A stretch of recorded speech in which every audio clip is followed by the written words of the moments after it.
Punjabi radio 'ਚ ਵੈਸੇ ਸੁਣ ਰਹੇ ਸਾਰੇ ਸਰੋਤਿਆਂ ਨੂੰ ਬਲਵਿੰਦਰ ਕੌਰ ਵੱਲੋਂ ਪਿਆਰ ਭਰੀ ਸਤਿ ਸ਼੍ਰੀ ਅਕਾਲ। ਤੇ ਜੀ ਸਰੋਤਿਓ ਪ੍ਰੋਗਰਾਮ ਖਬਰ ਤੇ ਨਜ਼ਰ ਪ੍ਰੋਗਰਾਮ ਦੇ ਵਿੱਚ ਸਾਡੇ ਨਾਲ ਜੁੜਨਗੇ ਬਲਤੇਜ ਪੰਨੂ ਜੀ। ਕਰਾਂਗੇ ਕੁਝ ਖਬਰਾਂ ਤੋਂ ਪਹਿਲਾਂ ਧੰਨਵਾਦ ਕਰਦੇ ਹਾਂ ਸਾਡੇ ਸਪਾਂਸਰ ਦਾ ਜਿਨ੍ਹਾਂ ਨੇ ਇਸ ਪ੍ਰੋਗਰਾਮ ਨੂੰ ਸਪਾਂਸਰ ਕੀਤਾ। ਆਪ ਸਭ ਤੱਕ ਪਹੁੰਚਾਇਆ ਜੀ ਇਸ਼ਾਨਜੀਤ ਸਿੰਘ ਕਲੋਟੀ ਦੇ ਪਰਿਵਾਰ ਜੁੱਬਾ ਸਿਟੀ ਤੋਂ, ਗੁਰਦੀਪ ਸਿੰਘ ਪਿਰਦੀ ਕਲੋਵਿਸ ਤੋਂ, ਖਾਲਸਾ ਇੰਸ਼ੋਰੈਂਸ ਏਜੰਸੀ ਸੈਨੋਜੇ ਤੋਂ, ਸੂਬੇਦਾਰ ਸਰਜੀਤ ਸਿੰਘ ਖੰਗੂੜਾ ਤੇ ਪਰਿਵਾਰ ਸੈਨੋਜੇ ਤੋਂ, ਸੁਰਿੰਦਰ ਕੌਰ ਧਾਮੀ ਤੇ ਪਰਿਵਾਰ ਸੀਰਜ ਤੋਂ, ਸਤਰਾਮ ਸਿੰਘ ਸ਼ੇਰਗਿੱਲ ਤੇ ਪਰਿਵਾਰ ਸਲਮਾ ਤੋਂ, ਦਲਵੀਰ ਸਿੰਘ ਗਿਆਓ ਲਾਈਵ ਤੋਂ ਬਹੁਤ ਇਹਨਾਂ ਦੇ ਧੰਨਵਾਦੀ। ਇਹਨਾਂ ਨੇ ਇਸ ਪ੍ਰੋਗਰਾਮ ਨੂੰ ਸਪਾਂਸਰ ਕੀਤਾ, ਆਪ ਸਭ ਤੱਕ ਪਹੁੰਚਾਇਆ ਜੀ। ਸਾਡੇ ਨਾਲ ਜੁੜ ਚੁੱਕੇ ਨੇ ਬਲਤੇਜ ਪੰਨੂ ਜੀ, ਸਤਿ ਸ਼੍ਰੀ ਅਕਾਲ, ਸਵਾਗਤ ਹੈ ਜੀ। ਸਤਿ ਸ਼੍ਰੀ ਅਕਾਲ ਜੀ, ਧੰਨਵਾਦ ਜੀ, ਬਹੁਤ ਮਿਹਰਬਾਨੀ। ਅੱਛਾ ਜੀ, ਆਪਾਂ ਵਿਧਾਨ ਸਭਾ ਦੇ ਸੈਸ਼ਨ ਦੀ ਗੱਲ ਕੀਤੀ ਸੀਗੀ। ਉੱਥੇ ਵਿਧਾਨ ਸਭਾ ਦੇ ਵਿੱਚ ਹੰਗਾਮੇ ਤੇ ਡਰਾਮੇ ਸਟਿਲ ਸ਼ੁਰੂ ਹੀ ਹੈਗੇ ਆ ਜੀ। ਬਿਲਕੁਲ ਜੀ, ਕੱਲ ਪੂਰਾ ਦਿਨ ਜਿਹੜਾ ਸੀਗਾ ਜੀ ਉਹ ਇਹਨਾਂ ਡਰਾਮਿਆਂ ਦਾ ਰਿਹਾ ਜੀ ਔਰ ਜਾਰੀ ਹੈ ਹਾਲ ਦੀ ਘੜੀ। ਬੇਸ਼ੱਕ ਅੱਜ ਵਿਧਾਨ ਸਭਾ ਨਹੀਂ ਲੱਗੂਗੀ,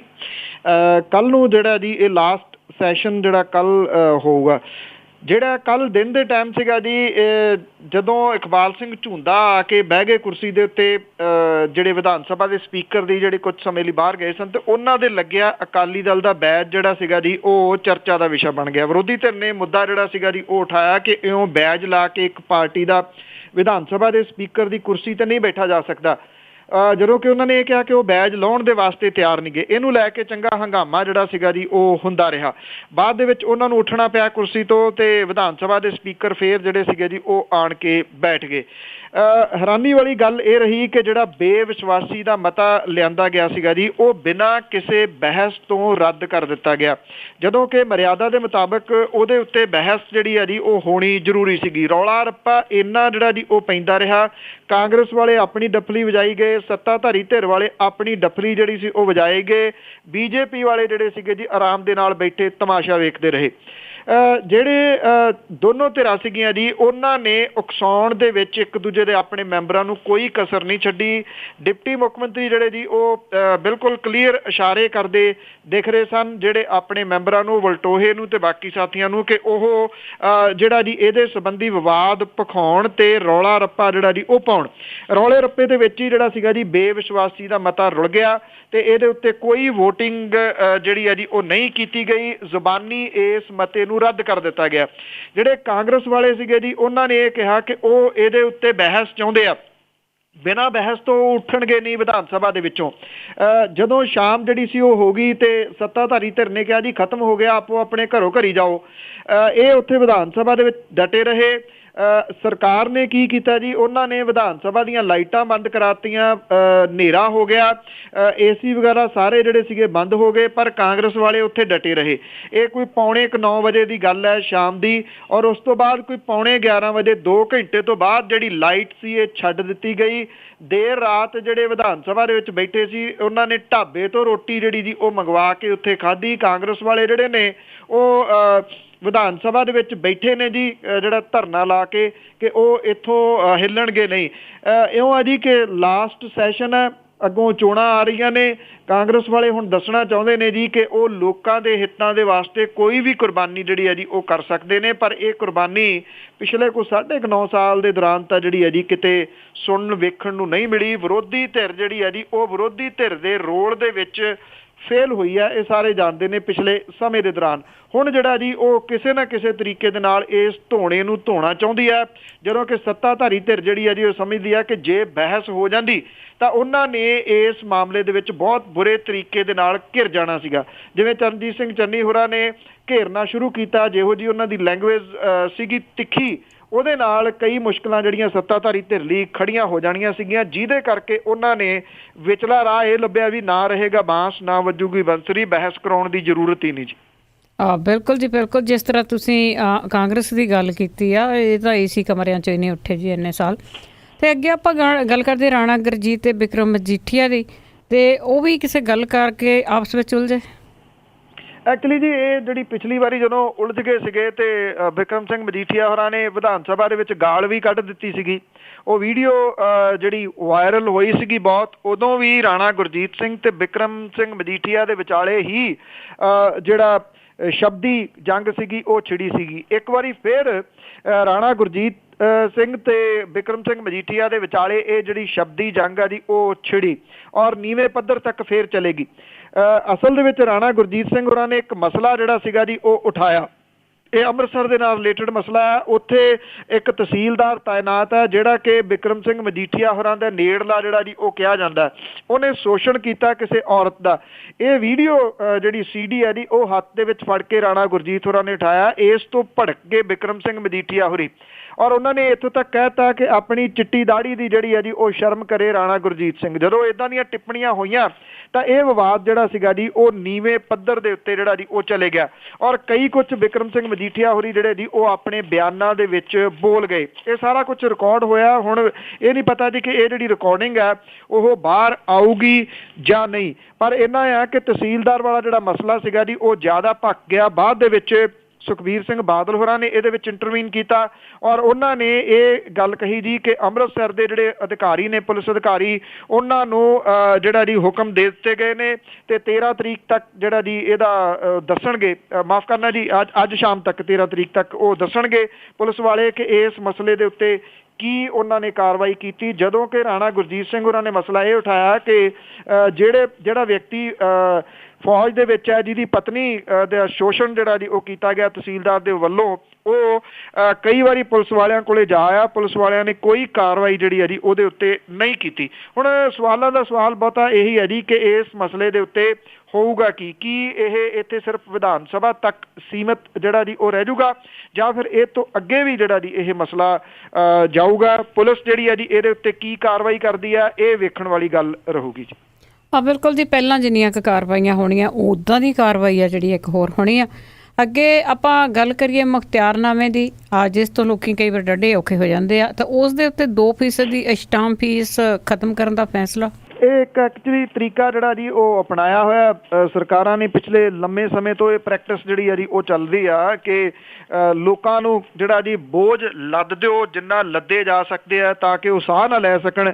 ਜਦੋਂ ਚੋਣਾਂ ਆ ਗਈਆਂ ਫਿਰ ਕੁਝ ਲੋਕ ਲੁਭਾਊ ਜਿਹੜੇ ਫੈਸਲੇ ਨੇ ਉਹ ਕਰਕੇ ਲੋਕਾਂ ਨੂੰ ਇਹ ਦੱਸਣ ਦੀ ਕੋਸ਼ਿਸ਼ ਕਰੋ ਕਿ ਅਸੀਂ ਦੇਖੋ ਤੁਹਾਡੇ ਵਾਸਤੇ ਕਿੰਨੇ ਖੜੇ ਆ, ਤੁਹਾਡਾ ਅਸੀਂ ਬੋਝ ਜਿਹੜਾ ਜੀ ਉਹ ਹਲਕਾ ਕਰ ਰਹੇ ਆ। ਇਹ ਬੋਝ ਉਸ ਤਰੀਕੇ ਦਾ ਹੁੰਦਾ ਜਿਵੇਂ ਪੰਜਾਬੀ ਦੀ ਕਹਾਵਤ ਹੈ ਕਿ ਊਠ ਤੋਂ ਛਾਨਣੀ ਲਾਹ ਲੈਣ ਦੇ ਨਾਲ ਉਹਦਾ ਕਿਹੜਾ ਬੋਝ ਜਿਹੜਾ ਜੀ ਉਹ ਹਲਕਾ ਹੋ ਜਾਣਾ। ਪਰ ਫਿਰ ਵੀ ਲੋਕ ਲੁਭਾਊ ਜਿਹੜੀਆਂ ਜੀ ਇਹ ਸਕੀਮਾਂ ਨੇ ਜਿਹੜੀਆਂ ਦਿੱਤੀਆਂ ਜਾ ਰਹੀਆਂ ਨੇ, ਇਸ ਕਰਕੇ ਦੱਸਣਾ ਜ਼ਰੂਰੀ ਹੈ ਜੀ ਕਿ ਮੁਖਤਾਰਨਾਮੇ ਦਾ ਸੰਬੰਧ ਪ੍ਰਵਾਸੀਆਂ ਦੇ ਨਾਲ ਵੀ ਬੜਾ ਜੁੜਿਆ ਹੁੰਦਾ ਜੀ। ਇੱਥੇ ਉਹ ਜ਼ਮੀਨਾਂ ਵਗੈਰਾ ਦੇ ਵਾਸਤੇ ਮੁਖਤਿਆਰਨਾਮਾ ਆਪਣਾ ਦਿੰਦੇ ਨੇ। ਪੰਜਾਬ ਮੰਤਰੀ ਮੰਡਲ ਨੇ ਜਿਹੜੀ ਅਚਲ ਜਾਇਦਾਦ ਹੈ ਉਹਦੇ ਸੰਬੰਧੀ ਮੁਖਤਾਰਨਾਮੇ ਦੇ ਉੱਤੇ 2% ਦੀ ਸਟਾਂਪ ਫੀਸ ਜਿਹੜੀ ਹੈ ਜੀ ਉਹ ਖਤਮ ਕਰਨ ਦਾ ਫੈਸਲਾ ਕੀਤਾ। ਸਟਾਂਪ ਫੀਸ ਦੀ ਦਰ ਬਾਜ਼ਾਰੀ ਕੀਮਤ ਦੀ ਥਾਂ ਦੇ ਉੱਤੇ ਹੁਣ ਆਮ ਮੁਖਤਿਆਰਨਾਮੇ ਦੇ ਉੱਤੇ ਸਿਰਫ 1000 ਰੁਪਈਆ ਤੇ ਜਿਹੜਾ ਖਾਸ ਮੁਖਤਿਆਰਨਾਮਾ ਦਿੱਤਾ ਜਾਂਦਾ ਉਹਦੇ ਉੱਤੇ 500 ਰੁਪਈਆ ਜਿਹੜੀ ਹੈ ਜੀ ਇਹ ਫੀਸ ਹੋਊਗੀ। ਇਸ ਤੋਂ ਇਲਾਵਾ ਕੁਝ ਹੋਰ ਫੈਸਲੇ ਜਿਹੜੇ ਆ ਜੀ ਉਹ ਲਏ ਗਏ ਨੇ ਕਿਸਾਨਾਂ ਨਾਲ ਸੰਬੰਧਿਤ ਹੀ ਨੇ। ਇਹ ਕਿਹਾ ਗਿਆ ਜੀ ਕਿ ਜਿਹੜਾ ਉਹ ਆਬਾਦਕਾਰ ਕਿਸਾਨਾਂ ਨੂੰ ਜ਼ਮੀਨਾਂ ਦੀ ਅਲਾਟਮੈਂਟ ਲਈ ਅਸੂਲੀ ਪ੍ਰਵਾਨਗੀ ਦੇਣਾ, ਸ਼ਹਿਰੀ ਖੇਤਰਾਂ ਦੇ ਵਿੱਚ ਹੋਟਲਾਂ ਤੇ ਜਾਇਦਾਦ ਟੈਕਸ ਘਟਾਉਣਾ ਤੇ ਬੋਰਡਾਂ ਨਿਗਮਾਂ ਦੇ ਸੀਨੀਅਰ ਉਪ ਪ੍ਰਧਾਨ ਨਿਯੁਕਤ ਕਰਨਾ ਇਹ ਸ਼ਾਮਲ ਹੈ ਜੀ। ਜਿਹੜਾ ਮੁੱਖ ਮੰਤਰੀ ਦੇ ਬੁਲਾਰਾ ਜੀ ਉਹਨੇ ਦੱਸਿਆ ਕਿ ਪਿਛਲੇ ਘੱਟੋ ਘੱਟ 20 ਸਾਲਾਂ ਤੋਂ ਵਾਹੀ ਵਾਲੀ ਜ਼ਮੀਨ ਦੇ ਉੱਤੇ ਜਿਹੜੇ ਕਾਬਜ਼ ਨੇ ਉਹ ਕਲੈਕਟਰ ਦਰਾਂ ਤੋਂ ਬਹੁਤ ਜ਼ਿਆਦਾ ਛੋਟ ਤੇ ਅਲਾਟਮੈਂਟ ਦੇ ਹੱਕਦਾਰ ਹੋਣਗੇ ਔਰ ਇਹ ਅਲਾਟਮੈਂਟ ਕੀਮਤ ਜਿਹੜੀ ਆ ਸਰਕਾਰ ਨੂੰ 5 ਸਾਲਾਂ ਦੇ ਸਮੇਂ ਦੇ ਵਿੱਚ 10 ਛਿਮਾਹੀ ਕਿਸ਼ਤਾਂ ਦੇ ਵਿੱਚ ਦੇਣੀ ਹੋਊਗੀ। ਬਿਨਾਂ ਵਿਆਜ ਅਦਾ ਜਿਹੜੀ ਉਹ ਕਰਨੀ ਹੋਊਗੀ ਔਰ 20% ਦੀ ਰਕਮ ਦਾ ਜਿਹੜਾ ਭੁਗਤਾਨ ਹੈ ਜੀ ਉਹ ਇੱਕੋ ਵੇਲੇ ਅਦਾ ਜਿਹੜਾ ਜੀ ਉਹ ਕਰਨਾ ਹੋਊਗਾ ਔਰ ਕੋਈ ਅਲਾਟਮੈਂਟ ਸਮੇਂ ਜੇ ਸਾਰੀ ਰਕਮ ਇੱਕ ਵਾਰ ਅਦਾ ਕਰੂਗਾ ਤਾਂ ਉਹਨੂੰ ਕੀਮਤ ਦੇ ਉੱਤੇ 10% ਦੀ ਛੋਟ ਜਿਹੜੀ ਹੈ ਜੀ ਉਹ ਦਿੱਤੀ ਜਾਊਗੀ। ਇਹ ਲੋਕ ਲੁਭਾਊ ਜਿਹੜੀਆਂ ਸਕੀਮਾਂ ਨੇ ਉਹਨਾਂ ਦਾ ਐਲਾਨ ਮੁੱਖ ਮੰਤਰੀ ਦੇ ਦਫ਼ਤਰ ਦੇ ਵੱਲੋਂ ਕੀਤਾ ਗਿਆ। ਇਹ ਉਹੀ ਸਕੀਮਾਂ ਨੇ ਜੀ ਜਿਹੜੀਆਂ ਇਸੇ ਹੀ ਸਰਕਾਰ ਨੇ ਲਾਈਆਂ ਨੇ ਜੀ ਪਹਿਲਾਂ। ਅੱਜ ਜਿਹੜਾ ਪਹਿਲਾਂ ਵੀ ਇਸ ਤਰ੍ਹਾਂ ਦੇ ਕੰਮ ਹੁੰਦੇ ਰਹੇ ਤੇ ਅੱਗੇ ਆਮ ਆਦਮੀ ਪਾਰਟੀ ਵੱਲੋਂ ਕਿਸਾਨ ਮੈਨੀਫੈਸਟੋ ਜਾਰੀ ਕੀਤਾ ਗਿਆ, ਉਸ ਦੇ ਉੱਤੇ ਵੱਖ-ਵੱਖ ਲੋਕਾਂ ਵੱਲੋਂ ਜਿਹੜੀਆਂ ਵਿਚਾਰਾਂ ਹੋ ਰਹੀਆਂ। ਐਕਚੁਅਲੀ ਜੀ ਇਹ ਹੈ ਕਿ ਇਹਦੇ ਨਾਲ ਇੱਕ ਚੰਗੀ ਗੱਲ ਇਹ ਹੈ ਜੀ, ਬਹਿਸ ਤਾਂ ਛਿੜ ਪਈ ਆ ਕਿਉਂਕਿ ਜਿਹੜਾ ਕਿਸਾਨ ਹੈ ਉਹ ਰੀੜ੍ਹ ਦੀ ਹੱਡੀ ਹੈ ਸੂਬੇ ਦੀ ਵੀ ਮੁਲਕ ਦੀ ਵੀ। ਉਹਨੂੰ ਪੁੱਛਿਆ ਹੀ ਜਿਹੜਾ ਜੀ ਉਹ ਨਹੀਂ ਗਿਆ ਔਰ ਜਿਸ ਤਰੀਕੇ ਦੇ ਨਾਲ ਕਿਸਾਨ ਫਸ ਗਿਆ, ਸਟਕ ਹੋ ਗਿਆ ਬਹੁਤ ਬੁਰੇ ਤਰੀਕੇ ਦੇ ਨਾਲ। ਇਹਦੇ ਉੱਤੇ ਬਹਿਸ ਤਾਂ ਜਿਹੜੀ ਹੈ ਜੀ ਚੋਣ ਮੈਨੀਫੈਸਟੋ ਤੋਂ ਬਾਅਦ ਆਉਣੀ ਜਿਹੜੀ ਸ਼ੁਰੂ ਹੋਈ ਹੈ। ਜਿਹੜੇ ਵੱਖੋ ਵੱਖਰੇ ਇੱਥੇ ਅਰਥ ਸ਼ਾਸਤਰੀ ਨੇ ਉਹਨਾਂ ਨੇ ਬੇਸ਼ੱਕ ਇਹਦੇ ਵਾਸਤੇ ਕਈ ਸਵਾਲ ਜਿਹੜੇ ਨੇ ਜੀ ਉਹ ਖੜੇ ਕੀਤੇ ਨੇ ਇਸ ਚੋਣ ਮੈਨੀਫੈਸਟੋ ਦੇ ਵਾਸਤੇ, ਪਰ ਇਹਦੀ ਤੁਸੀਂ ਇਹ ਕਹਿ ਲਓ ਕਿ ਸਫਲਤਾ ਹੈ ਕਿ ਉਹਨੇ ਕਿਸਾਨ ਮੁੱਦਿਆਂ ਦੀ ਗੱਲ ਤਾਂ ਜਿਹੜੀ ਹੈ ਜੀ ਉਹ ਛੋਹੀ ਹੈ। ਜਿਹੜੇ ਮਾਹਰ ਨੇ ਉਹ ਇਹ ਕਹਿੰਦੇ ਨੇ ਕਿ ਕੁਝ ਖਾਮੀਆਂ ਇਹਦੇ ਵਿੱਚ ਹੈਗੀਆਂ ਨੇ, ਪਰ ਚੋਣ ਮਨੋਰਥ ਪੱਤਰ ਜਾਰੀ ਹੋਇਆ ਇਹ ਵੱਡੀ ਗੱਲ ਹੈ, ਸਪੈਸ਼ਲੀ ਤੌਰ ਦੇ ਉੱਤੇ ਕਿਸਾਨਾਂ ਦੇ ਵਾਸਤੇ ਕੀਤਾ ਗਿਆ। ਬੇਸ਼ੱਕ ਇਹਦੇ ਉੱਤੇ ਸੱਤਾਧਾਰੀ ਧਿਰ ਜਿਹੜੀ ਹੈ ਜੀ ਉਹਨੇ ਕੋਈ ਬਹੁਤ ਵੱਡਾ ਬਿਆਨ ਵਗੈਰਾ ਨਹੀਂ ਦਿੱਤਾ। ਸੁਖਬੀਰ ਸਿੰਘ ਬਾਦਲ ਹੋਰਾਂ ਨੇ ਇਹੀ ਕਿਹਾ ਜੀ ਕਿ ਜਿਨ੍ਹਾਂ ਨੂੰ ਕਿਸਾਨਾਂ ਦੀ ਸਮਝ ਹੀ ਨਹੀਂ ਹੈਗੀ ਉਹਨਾਂ ਨੇ ਕਿਸਾਨਾਂ ਦਾ ਚੋਣ ਮੈਨੀਫੈਸਟੋ ਕੀ ਜਾਰੀ ਕਰਨਾ। ਦੂਜੇ ਪਾਸੇ ਜਿਹੜੀ ਕਾਂਗਰਸ ਹੈ ਜੀ, ਕੈਪਟਨ ਅਮਰਿੰਦਰ ਸਿੰਘ ਹੋਰੀ ਕਹਿੰਦੇ ਆ ਕਿ ਸਾਡਾ ਇਹ ਕਾਪੀ ਕਰ ਲਿਆ ਆਮ ਆਦਮੀ ਪਾਰਟੀ ਨੇ, ਜਦੋਂ ਕਿ ਕਾਂਗਰਸ ਦਾ ਤਾਂ ਅਜੇ ਚੋਣ ਮੈਨੀਫੈਸਟੋ ਆਇਆ ਹੀ ਨਹੀਂਗਾ। ਇਸ ਮਸਲੇ ਦੇ ਉੱਤੇ ਜਗਮੀਤ ਸਿੰਘ ਬਰਾੜ ਹੋਰਾਂ ਨੇ ਵੀ ਕਿਹਾ ਕਿ ਜਿਹੜਾ ਚੋਣ ਮੈਨੀਫੈਸਟੋ ਆਇਆ ਹੀ ਨਹੀਂਗਾ ਉਹਦੀ ਕਾਪੀ ਜਿਹੜੀ ਹੈ ਜੀ ਉਹ ਕਿਵੇਂ ਕੀਤੀ ਜਾ ਸਕਦੀ ਹੈ। ਜਿਹੜੇ ਹੈਗੇ ਨੇ ਜੀ ਵੱਖ-ਵੱਖ ਇੱਥੇ ਅਰਥ ਸ਼ਾਸਤਰੀ, ਉਹਨਾਂ ਦੇ ਵਿਚਾਰ ਥੋੜ੍ਹੇ ਵੱਖਰੇ ਨੇ। ਡਾਕਟਰ SS ਜੌਹਲ ਜਿਹੜੇ ਨੇ ਉਹ ਇਹ ਕਹਿੰਦੇ ਨੇ ਕਿ ਉਹਨਾਂ ਨੇ ਅਰਵਿੰਦ ਕੇਜਰੀਵਾਲ ਹੋਰਾਂ ਨੂੰ ਇੱਕ ਵਿਕਲਪ ਜਿਹੜਾ ਜੀ ਉਹ ਦੱਸਿਆ ਕਿ ਇਹਦੇ ਉੱਤੇ ਉਹ ਸਹਿਮਤ ਵੀ ਦਿਖਾਈ ਦਿੱਤੇ ਨੇ। ਉਹਨਾਂ ਨੇ ਕਿਹਾ ਕਿ ਇਸ ਸੁਝਾਅ ਦੇ ਨਾਲ ਪਾਣੀ ਦੀ ਬੱਚਤ ਵੀ ਹੋ ਸਕਦੀ ਹੈ, ਕਿਸਾਨ ਵੀ ਜਿਹੜਾ ਜੀ ਇਹਦੇ ਨਾਲ ਸਹਿਮਤ ਹੋਣਗੇ। ਉਹਨਾਂ ਨੇ ਪੰਜਾਬੀਆਂ ਨੂੰ 80% ਰੁਜ਼ਗਾਰ ਦੇਣ ਵਾਲੇ ਖੇਤੀ ਆਧਾਰਿਤ ਉਦਯੋਗਾਂ ਨੂੰ 10 ਸਾਲ ਲਈ ਟੈਕਸ ਤੋਂ ਛੋਟ ਜਿਹੜੀ ਹੈ ਜੀ ਉਹ ਸਹਾਇਤਾ ਦੇਣੀ ਜਿਹੜੀ ਉਹ ਸਵਾਗਤਯੋਗ ਹੈ। ਉਹਨਾਂ ਨੇ ਕਿਹਾ ਕਿ ਸਾਰੇ ਮੁੱਦਿਆਂ ਦੇ ਵਾਸਤੇ ਇੱਕ ਵਿੱਤੀ ਰੋਡ ਮੈਪ ਜ਼ਰੂਰੀ ਹੈ, ਬਲਕਿ ਪਾਰਟੀਆਂ ਨੂੰ ਆਪਣੇ ਬਜਟ ਦੀ ਰੂਪਰੇਖਾ ਲੋਕਾਂ ਦੇ ਸਾਹਮਣੇ ਰੱਖਣੀ ਚਾਹੀਦੀ ਹੈ। ਅਰਥ ਸ਼ਾਸਤਰੀ ਇੱਕ ਹੋਰ ਜਾਣੇ ਪਛਾਣੇ ਨੇ ਜੀ, ਮੁਲਕ ਦੇ ਪੰਜਾਬ ਤੋਂ ਹੀ ਨੇ, ਸੁੱਚਾ ਸਿੰਘ ਗਿੱਲ ਹੋਰੀ। ਉਹ ਕਹਿੰਦੇ ਨੇ ਕਿ ਇਸ ਤਰ੍ਹਾਂ ਦੇ ਐਲਾਨ ਸਾਰੀਆਂ ਪਾਰਟੀਆਂ ਕਰਦੀਆਂ ਨੇ, ਪਰ ਸੂਬੇ ਦੀ ਸਰਕਾਰ ਦਾ 80,000 ਕਰੋੜ ਦੇ ਲਗਭਗ ਬਜਟ ਹੈ ਤੇ ਇਹ ਚੋਣ ਮਨੋਰਥ ਪੱਤਰ ਦੇ ਵਿੱਚ ਸ਼ਾਮਲ ਕਰਨ ਵਾਲੀਆਂ ਗੱਲਾਂ ਦੇ ਉੱਤੇ ਅਮਲ ਕਰਨ ਵਾਲੇ ਮਾਲੀ ਸਾਧਨ ਕਿਵੇਂ ਜੁਟਾਏ ਜਾਣਗੇ, ਇਹ ਉਹਨਾਂ ਨੇ ਸਵਾਲ ਖੜਾ ਕੀਤਾ। ਪੰਜਾਬੀ ਯੂਨੀਵਰਸਿਟੀ ਪਟਿਆਲਾ ਦੇ ਇੱਕ ਅਰਥ ਸ਼ਾਸਤਰੀ ਨੇ ਡਾਕਟਰ ਗਿਆਨ ਸਿੰਘ ਹੋਰੀ, ਉਹਨਾਂ ਨੇ ਇਹ ਕਿਹਾ ਕਿ ਛੋਟੇ ਕਿਸਾਨਾਂ ਦੀ ਮਦਦ ਕਰਨੀ ਸਮੇਂ ਦੀ ਲੋੜ ਹੈ। ਜਿਹੜੇ ਡਾਕਟਰ ਗਿਆਨ ਸਿੰਘ ਹੋਰੀ ਨੇ ਉਹਨਾਂ ਨੇ ਇਹ ਗੱਲ ਕਹੀ ਹੈ ਕਿ ਛੋਟੇ ਕਿਸਾਨਾਂ ਦੇ ਵਾਸਤੇ ਵੱਖਰੇ ਤੌਰ ਦੇ ਉੱਤੇ ਪਾਰਟੀਆਂ ਜਿਹੜੀਆਂ ਜੀ ਉਹ ਚੋਣ ਮਨੋਰਥ ਪੱਤਰ ਜਾਰੀ ਕਰਨ। ਉਹਨਾਂ ਨੇ ਕਿਹਾ ਕਿ ਜਿਹੜੀ ਫਸਲਾਂ ਦੇ ਭਾਅ ਨੇ, ਜਿਹੜੇ ਕਿਸਾਨ ਦੇ ਕੋਲੇ ਹੈ ਹੀ 1.5 ਕਿੱਲਾ 2 ਕਿੱਲੇ ਆ, ਉਹਦੇ ਜੇ ਭਾਅ ਵੱਧ ਵੀ ਜਾਂਦੇ ਆ ਤਾਂ ਉਹਦੀ ਮਦਦ ਜਿਹੜੀ ਆ ਜੀ ਉਹ ਕਿਵੇਂ ਹੋਊਗੀ। ਇਹ ਉਹਨਾਂ ਨੇ ਕੁਝ ਤਰਕ ਜਿਹੜੇ ਉਹ ਪੇਸ਼ ਕੀਤੇ ਨੇ। ਆਈ ਥਿੰਕ ਫਿਰ ਉੱਥੇ ਗੱਲ ਆ ਜਾਂਦੀ ਹੈ ਜੀ ਕਿ ਇਹਦੇ ਸਬੰਧ ਦੇ ਵਿੱਚ ਕੋਈ ਬਹਿਸ ਤਾਂ ਛਿੜੀ ਆ, ਔਰ ਇਹਦੇ ਵਿੱਚੋਂ ਬੇਸ਼ੱਕ ਉਹ ਉਲਟ ਕਿਉਂ ਨਾ ਜਾਂਦੀ ਹੋਵੇ ਚੋਣ ਮੈਨੀਫੈਸਟੋ ਦੇ, ਇਹਦੇ ਨਾਲ ਇਹਦੇ ਵਿੱਚੋਂ ਇਹ ਲੋਕ ਜਿਹੜੇ ਚੁੱਪ ਬੈਠੇ ਸੀਗੇ, ਪਹਿਲਾਂ ਘੱਟ ਬੋਲਦੇ ਸੀਗੇ, ਉਹ ਹੁਣ ਇਸ ਬਹਿਸ ਦਾ ਵਿੱਚ ਪਾਰਟੀਸਪੇਟ ਕਰ ਰਹੇ ਨੇ ਕਿ ਆਹ ਚੀਜ਼ਾਂ ਜਿਹੜੀਆਂ ਜੀ ਹੋ ਸਕਦੀਆਂ ਨੇ। ਸ਼ਾਇਦ ਕਿਤੇ ਨਾ ਕਿਤੇ ਇਹੀ ਕਾਮਯਾਬੀ ਹੈ ਇਸ ਚੋਣ ਮੈਨੀਫੈਸਟੋ ਦੀ ਕਿ ਮੁੱਦਾ ਜਿਹੜਾ ਜੀ ਮੁੱਦੇ ਦੇ ਉੱਤੇ ਆਧਾਰਿਤ ਗੱਲ ਸ਼ੁਰੂ ਹੋਈ ਹੈ। ਬਿਲਕੁਲ ਜੀ, ਜਿਹੜੀਆਂ ਰਾਜਸੀ ਪਾਰਟੀਆਂ ਤਾਂ ਮੰਨਣ ਨੂੰ ਤਿਆਰ ਹੀ ਨਹੀਂ ਸੀ ਕਿ ਆਮ ਆਦਮੀ ਪਾਰਟੀ ਦੀ ਕੋਈ ਵੀ ਇੱਥੇ ਇਸ ਤਰ੍ਹਾਂ ਦੀ ਚੀਜ਼ ਹੈਗੀ ਆ ਪੰਜਾਬ ਦੇ ਵਿੱਚ। ਤੇ ਅੱਗੇ ਆਪਾਂ ਜਗਦੀਸ਼ ਗਗਨੇਜਾ ਦੀ ਗੱਲ ਕਰੀਏ, ਉਸ ਦਾ ਜਿਹੜਾ ਹਮਲਾ ਹੋਇਆ ਸੀ ਉਸ ਦੀ ਜਾਂਚ CBI ਵੱਲੋਂ ਜੀ CBI ਨੂੰ ਇਹ ਜਾਂਚ ਜਿਹੜੀ ਹੈ ਜੀ ਉਹ ਦਿੱਤੀ ਸੀਗੀ ਮੁੱਖ ਮੰਤਰੀ ਹੋਰਾਂ ਨੇ, ਔਰ ਉਸ ਤੋਂ ਬਾਅਦ ਤੁਹਾਨੂੰ ਯਾਦ ਹੋਣਾ ਪੰਜਾਬ ਪੁਲਿਸ ਦੇ ਜਿਹੜੇ ਆਫੀਸਰ ਨੇ ਲੁਧਿਆਣੇ ਵਾਲੇ, ਜਲੰਧਰ ਵਾਲੇ ਮਾਫ ਕਰਨਾ, ਉਹ ਬੜੇ ਤੇਜ਼ ਹੋਏ ਸੀਗੇ। ਕੁਝ ਸ਼ਿਵ ਸੈਨਾ ਦੇ ਜਿਹੜੇ ਫੜੇ ਹੋਏ ਵਿਅਕਤੀ ਨੇ ਉਹਨਾਂ ਨੂੰ ਰਿਮਾਂਡ ਦੇ ਉੱਤੇ ਵੀ ਲਿਆ ਗਿਆ ਸੀਗਾ, ਪਰ ਉਹਦੇ ਵਿੱਚੋਂ ਕੱਖ ਨਹੀਂ ਨਿਕਲਿਆ। ਹੁਣ ਦਿੱਲੀ ਤੋਂ 7 ਮੈਂਬਰੀ ਟੀਮ ਜਿਹੜੀ ਹੈ ਜੀ ਉਹ ਪਹੁੰਚੀ ਆ। ਉਹਨਾਂ ਨੇ ਜਿਹੜੇ ਇਹਦੀ ਸ਼ੁਰੂਆਤ ਕੀਤੀ ਹੈ ਜਾਂਚ ਦੀ, ਜਿੱਥੇ ਹਮਲਾ ਹੋਇਆ ਸੀਗਾ ਉੱਥੋਂ ਜਿਹੜਾ ਜੀ ਸਾਰਾ ਕੁਝ ਦੇਖ ਕੇ 1 ਮਹੀਨੇ ਤੋਂ ਵੱਧ ਦਾ ਸਮਾਂ ਬੀਤ ਜਾਣ ਤੋਂ ਬਾਅਦ ਜਿਹੜੀ ਹੈ ਜੀ ਇਹ CBI ਦੀ ਜਾਂਚ ਜਿਹੜੀ ਟੀਮ ਹੈ ਉਹਨੇ ਆਪਣੀ ਜਾਂਚ ਸ਼ੁਰੂ ਕੀਤੀ ਹੈ ਹਮਲੇ ਦੇ ਉੱਤੇ ਮਹੀਨਾ ਬੀਤ ਜਾਣ ਤੋਂ ਬਾਅਦ। ਜਿਹੜਾ ਜੀ ਇਸ ਟੀਮ ਨੇ ਪੁਲਿਸ ਦਾ ਰਿਕਾਰਡ ਦੇਖਿਆ, ਪੁਲਿਸ ਕਮਿਸ਼ਨਰ ਸਣੇ ਉਹਨਾਂ ਨੇ ਜਿਹੜੇ ਸੀਨੀਅਰ ਆਫੀਸਰਸ ਨੇ ਉਹਨਾਂ ਦੇ ਨਾਲ ਮੁਲਾਕਾਤ ਜਿਹੜੀ ਹੈ ਜੀ ਉਹ ਕੀਤੀ ਹੈ। ਜਿਹੜਾ ਇਹ ਵੀ ਪਤਾ ਲੱਗਾ ਜੀ ਕਿ DGP ਪੰਜਾਬ ਦੇ ਦਫ਼ਤਰ ਦੇ ਵੱਲੋਂ ਹਫ਼ਤਾ ਕੁ ਪਹਿਲਾਂ ਕੇਸ ਦੀ ਜਾਂਚ ਜਿਹੜੀ CBI ਹਵਾਲੇ ਕਰਨ ਦੀ ਰਸਮੀ ਜਾਣਕਾਰੀ ਜਿਹੜੀ ਭੇਜੀ ਗਈ ਸੀਗੀ, ਔਰ ਇਸ ਕੇਸ ਦੇ ਨਾਲ ਸੰਬੰਧਿਤ ਸਾਰੀਆਂ ਫਾਈਲਾਂ CBI ਦੇ ਅਧਿਕਾਰੀਆਂ ਦੇ ਹਵਾਲੇ ਜਿਹੜੀਆਂ ਦੀ ਉਹ ਕਰ ਦਿੱਤੀਆਂ ਗਈਆਂ ਨੇ। 6 ਅਗਸਤ ਨੂੰ ਜਗਦੀਸ਼ ਗਗਨੇਜਾ ਦੇ ਉੱਤੇ ਇਹ ਹਮਲਾ ਉਸ ਟਾਈਮ ਹੋਇਆ ਸੀਗਾ ਜਦੋਂ ਉਹ ਆਪਣੀ ਪਤਨੀ ਦੇ ਨਾਲ ਜਿਹੜੇ ਬਾਜ਼ਾਰ ਦੇ ਵਿੱਚ ਜੋਤੀ ਚੌਕ ਦੇ ਨੇੜੇ ਖਰੀਦੋ ਫਰੋਖਤ ਕਰਨ ਦੇ ਵਾਸਤੇ ਆਏ ਸੀ। 2 ਮੋਟਰਸਾਈਕਲ ਸਵਾਰਾਂ ਨੇ ਬਿਲਕੁਲ ਨੇੜੇ ਤੋਂ ਉਹਨਾਂ ਦੇ ਗੋਲੀਆਂ ਮਾਰੀਆਂ ਸੀਗੀਆਂ। ਜਗਦੀਸ਼ ਗਗਨੇਜਾ ਅਜੇ ਵੀ DMC ਹਸਪੀਟਲ ਦੇ ਵਿੱਚ ਜੇਰੇ ਇਲਾਜ ਨੇ। ਇੱਕ ਗੋਲੀ ਅਜੇ ਉਹਨਾਂ ਦੀ ਕੱਢਣੀ ਜਿਹੜੀ ਆ ਜੀ ਉਹ ਬਾਕੀ ਆ। 2 ਗੋਲੀਆਂ ਘਟਨਾ ਵਾਲੀ ਰਾਤ ਹੀ ਆਪਰੇਸ਼ਨ ਕਰਕੇ ਜਿਹੜੀਆਂ ਦੀ ਉਹ ਕੱਢ ਦਿੱਤੀਆਂ ਗਈਆਂ ਸੀਗੀਆਂ। ਹੁਣ ਸਵਾਲ ਇਹ ਉੱਠੂਗਾ ਜੀ ਕਿ CBI ਜਿਹੜੀ ਆ ਜੀ ਉਹ ਕਿੰਨਾ ਸਮਾਂ ਲਊਗੀ ਇਹਦੇ ਉੱਤੇ, ਤੇ ਕੀ ਉਹ ਹਮਲਾਵਰਾਂ ਤੱਕ ਜਿਹੜੀ ਹੈ ਜੀ ਉਹ ਪਹੁੰਚ ਸਕਦੀ ਹੈ ਜਾਂ ਨਹੀਂ। ਜਗਦੀਸ਼ ਗਗਨੇਜਾ ਦੇ ਉੱਤੇ ਹੋਏ ਹਮਲੇ ਦੇ ਸਬੰਧ ਦੇ ਵਿੱਚ ਪੰਜਾਬ ਪੁਲਿਸ ਨੇ ਇਨਾਮ ਵੀ ਰੱਖਿਆ ਸੀਗਾ। ਇਹ ਵੀ ਕਿਹਾ ਸੀਗਾ ਕਿ ਜਿਹੜਾ ਇਹਦੀ ਜਾਣਕਾਰੀ ਦੇਊਗਾ ਉਹਦੇ ਪਰਿਵਾਰ ਦੇ ਮੈਂਬਰ ਨੂੰ ਨੌਕਰੀ ਵੀ ਜਿਹੜੀ ਹੈ ਜੀ ਉਹ ਦਿੱਤੀ ਜਾ ਸਕਦੀ ਹੈ। ਜੀ ਜੀ, ਪਰ ਫਿਰ ਵੀ ਕੁਝ ਹਜੇ ਤੱਕ ਨਹੀਂ ਹੋਇਆ। ਅੱਗੇ ਆਪਾਂ ਗੱਲ ਕਰਦੇ ਹਾਂ ਕਿ ਪੰਜਾਬ ਦੇ ਫਲਾਈਂਗ ਕਲੱਬਸ ਲਈ ਜਹਾਜ਼ ਖਰੀਦਣ ਦਾ ਸੌਦਾ ਸਿਰੇ ਚੜਿਆ। ਐਕਚੁਅਲੀ ਜੀ 54 ਸਾਲਾਂ ਦਾ ਇਹ ਲੰਮਾ ਟਾਈਮ ਹੋ ਗਿਆ ਜਦੋਂ ਪੰਜਾਬ ਸਰਕਾਰ ਨੇ ਰਾਜ ਦੇ 3 ਫਲਾਈਂਗ ਕਲੱਬ ਜਿਹੜੇ ਨੇ ਉਹਨਾਂ ਨੂੰ 3 ਹਵਾਈ ਜਹਾਜ਼ ਖਰੀਦਣ ਦੇ ਵਾਸਤੇ ਕੋਈ 8.5 ਕਰੋੜ ਰੁਪਏ ਤੋਂ ਵੱਧ ਦਾ ਸੌਦਾ ਜਿਹੜਾ ਜੀ ਉਹ ਸਿਰੇ ਚਾੜਿਆ।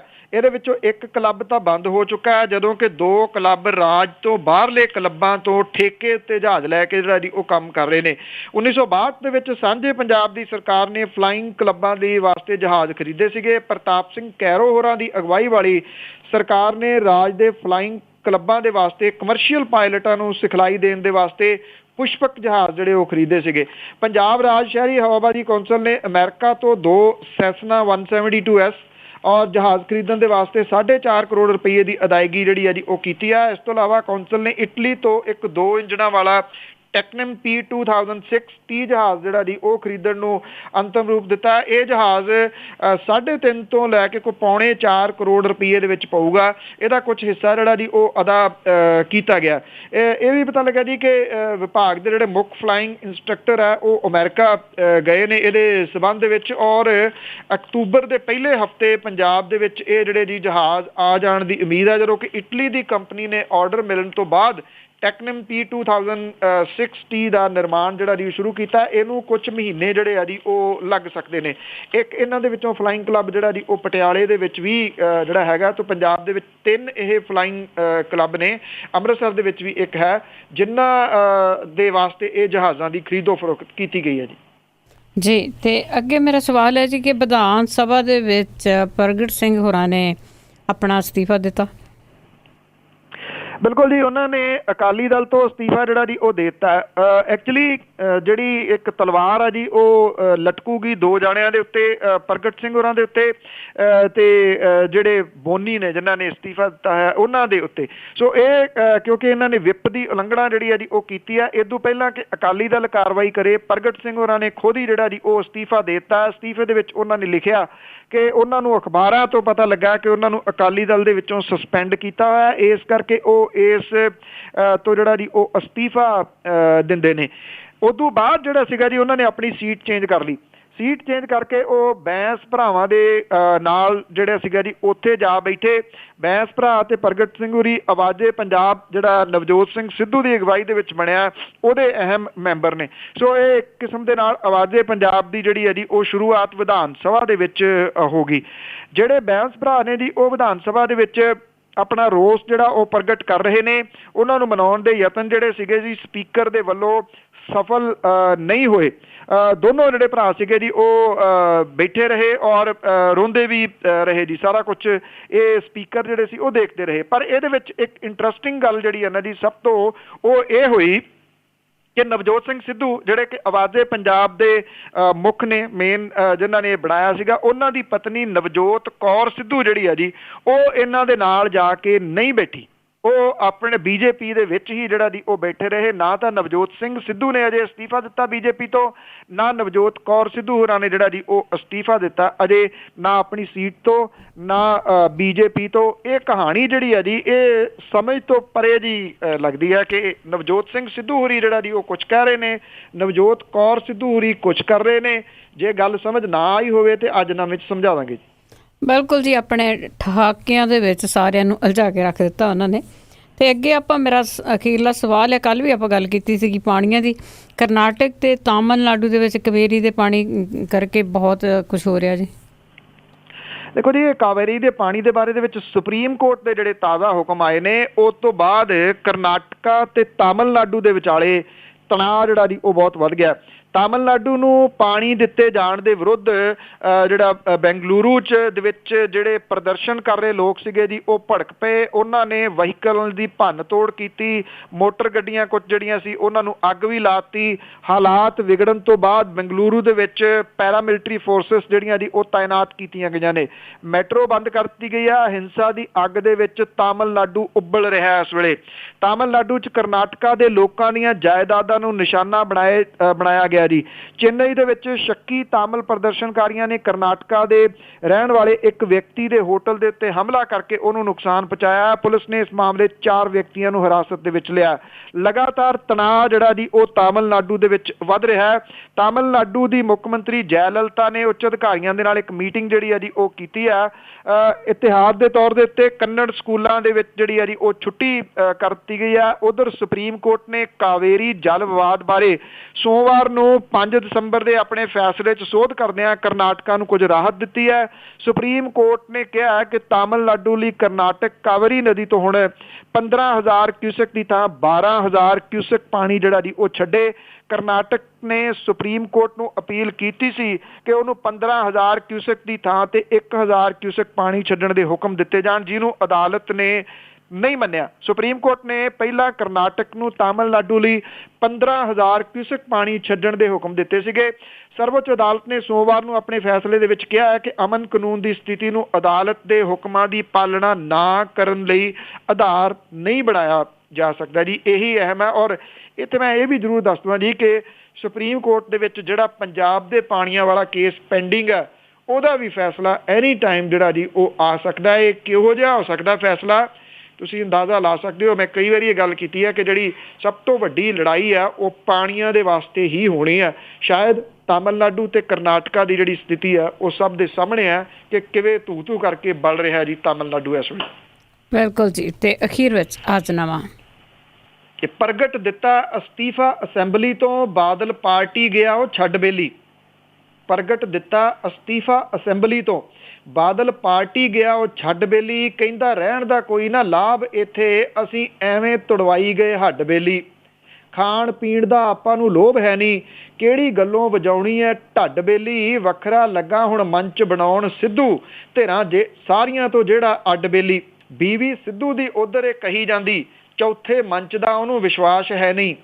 ਬੀਵੀ ਸਿੱਧੂ ਦੀ ਉਧਰ ਇਹ ਕਹੀ ਜਾਂਦੀ, ਚੌਥੇ ਮੰਚ ਦਾ ਉਹਨੂੰ ਵਿਸ਼ਵਾਸ ਹੈ ਨਹੀਂ। ਜਿਹੜੇ ਸਿੱਧੂ ਤੋਂ ਰੱਖੀ ਗਈ ਆਸ ਵੱਡੀ, ਉਹਦੀ ਬੀਵੀ ਨੂੰ ਉਸ ਤੋਂ ਆਸ ਹੈ ਨਹੀਂ। ਤੇਜਬੰਨੂ ਜੀ ਬਹੁਤ ਬਹੁਤ ਧੰਨਵਾਦ।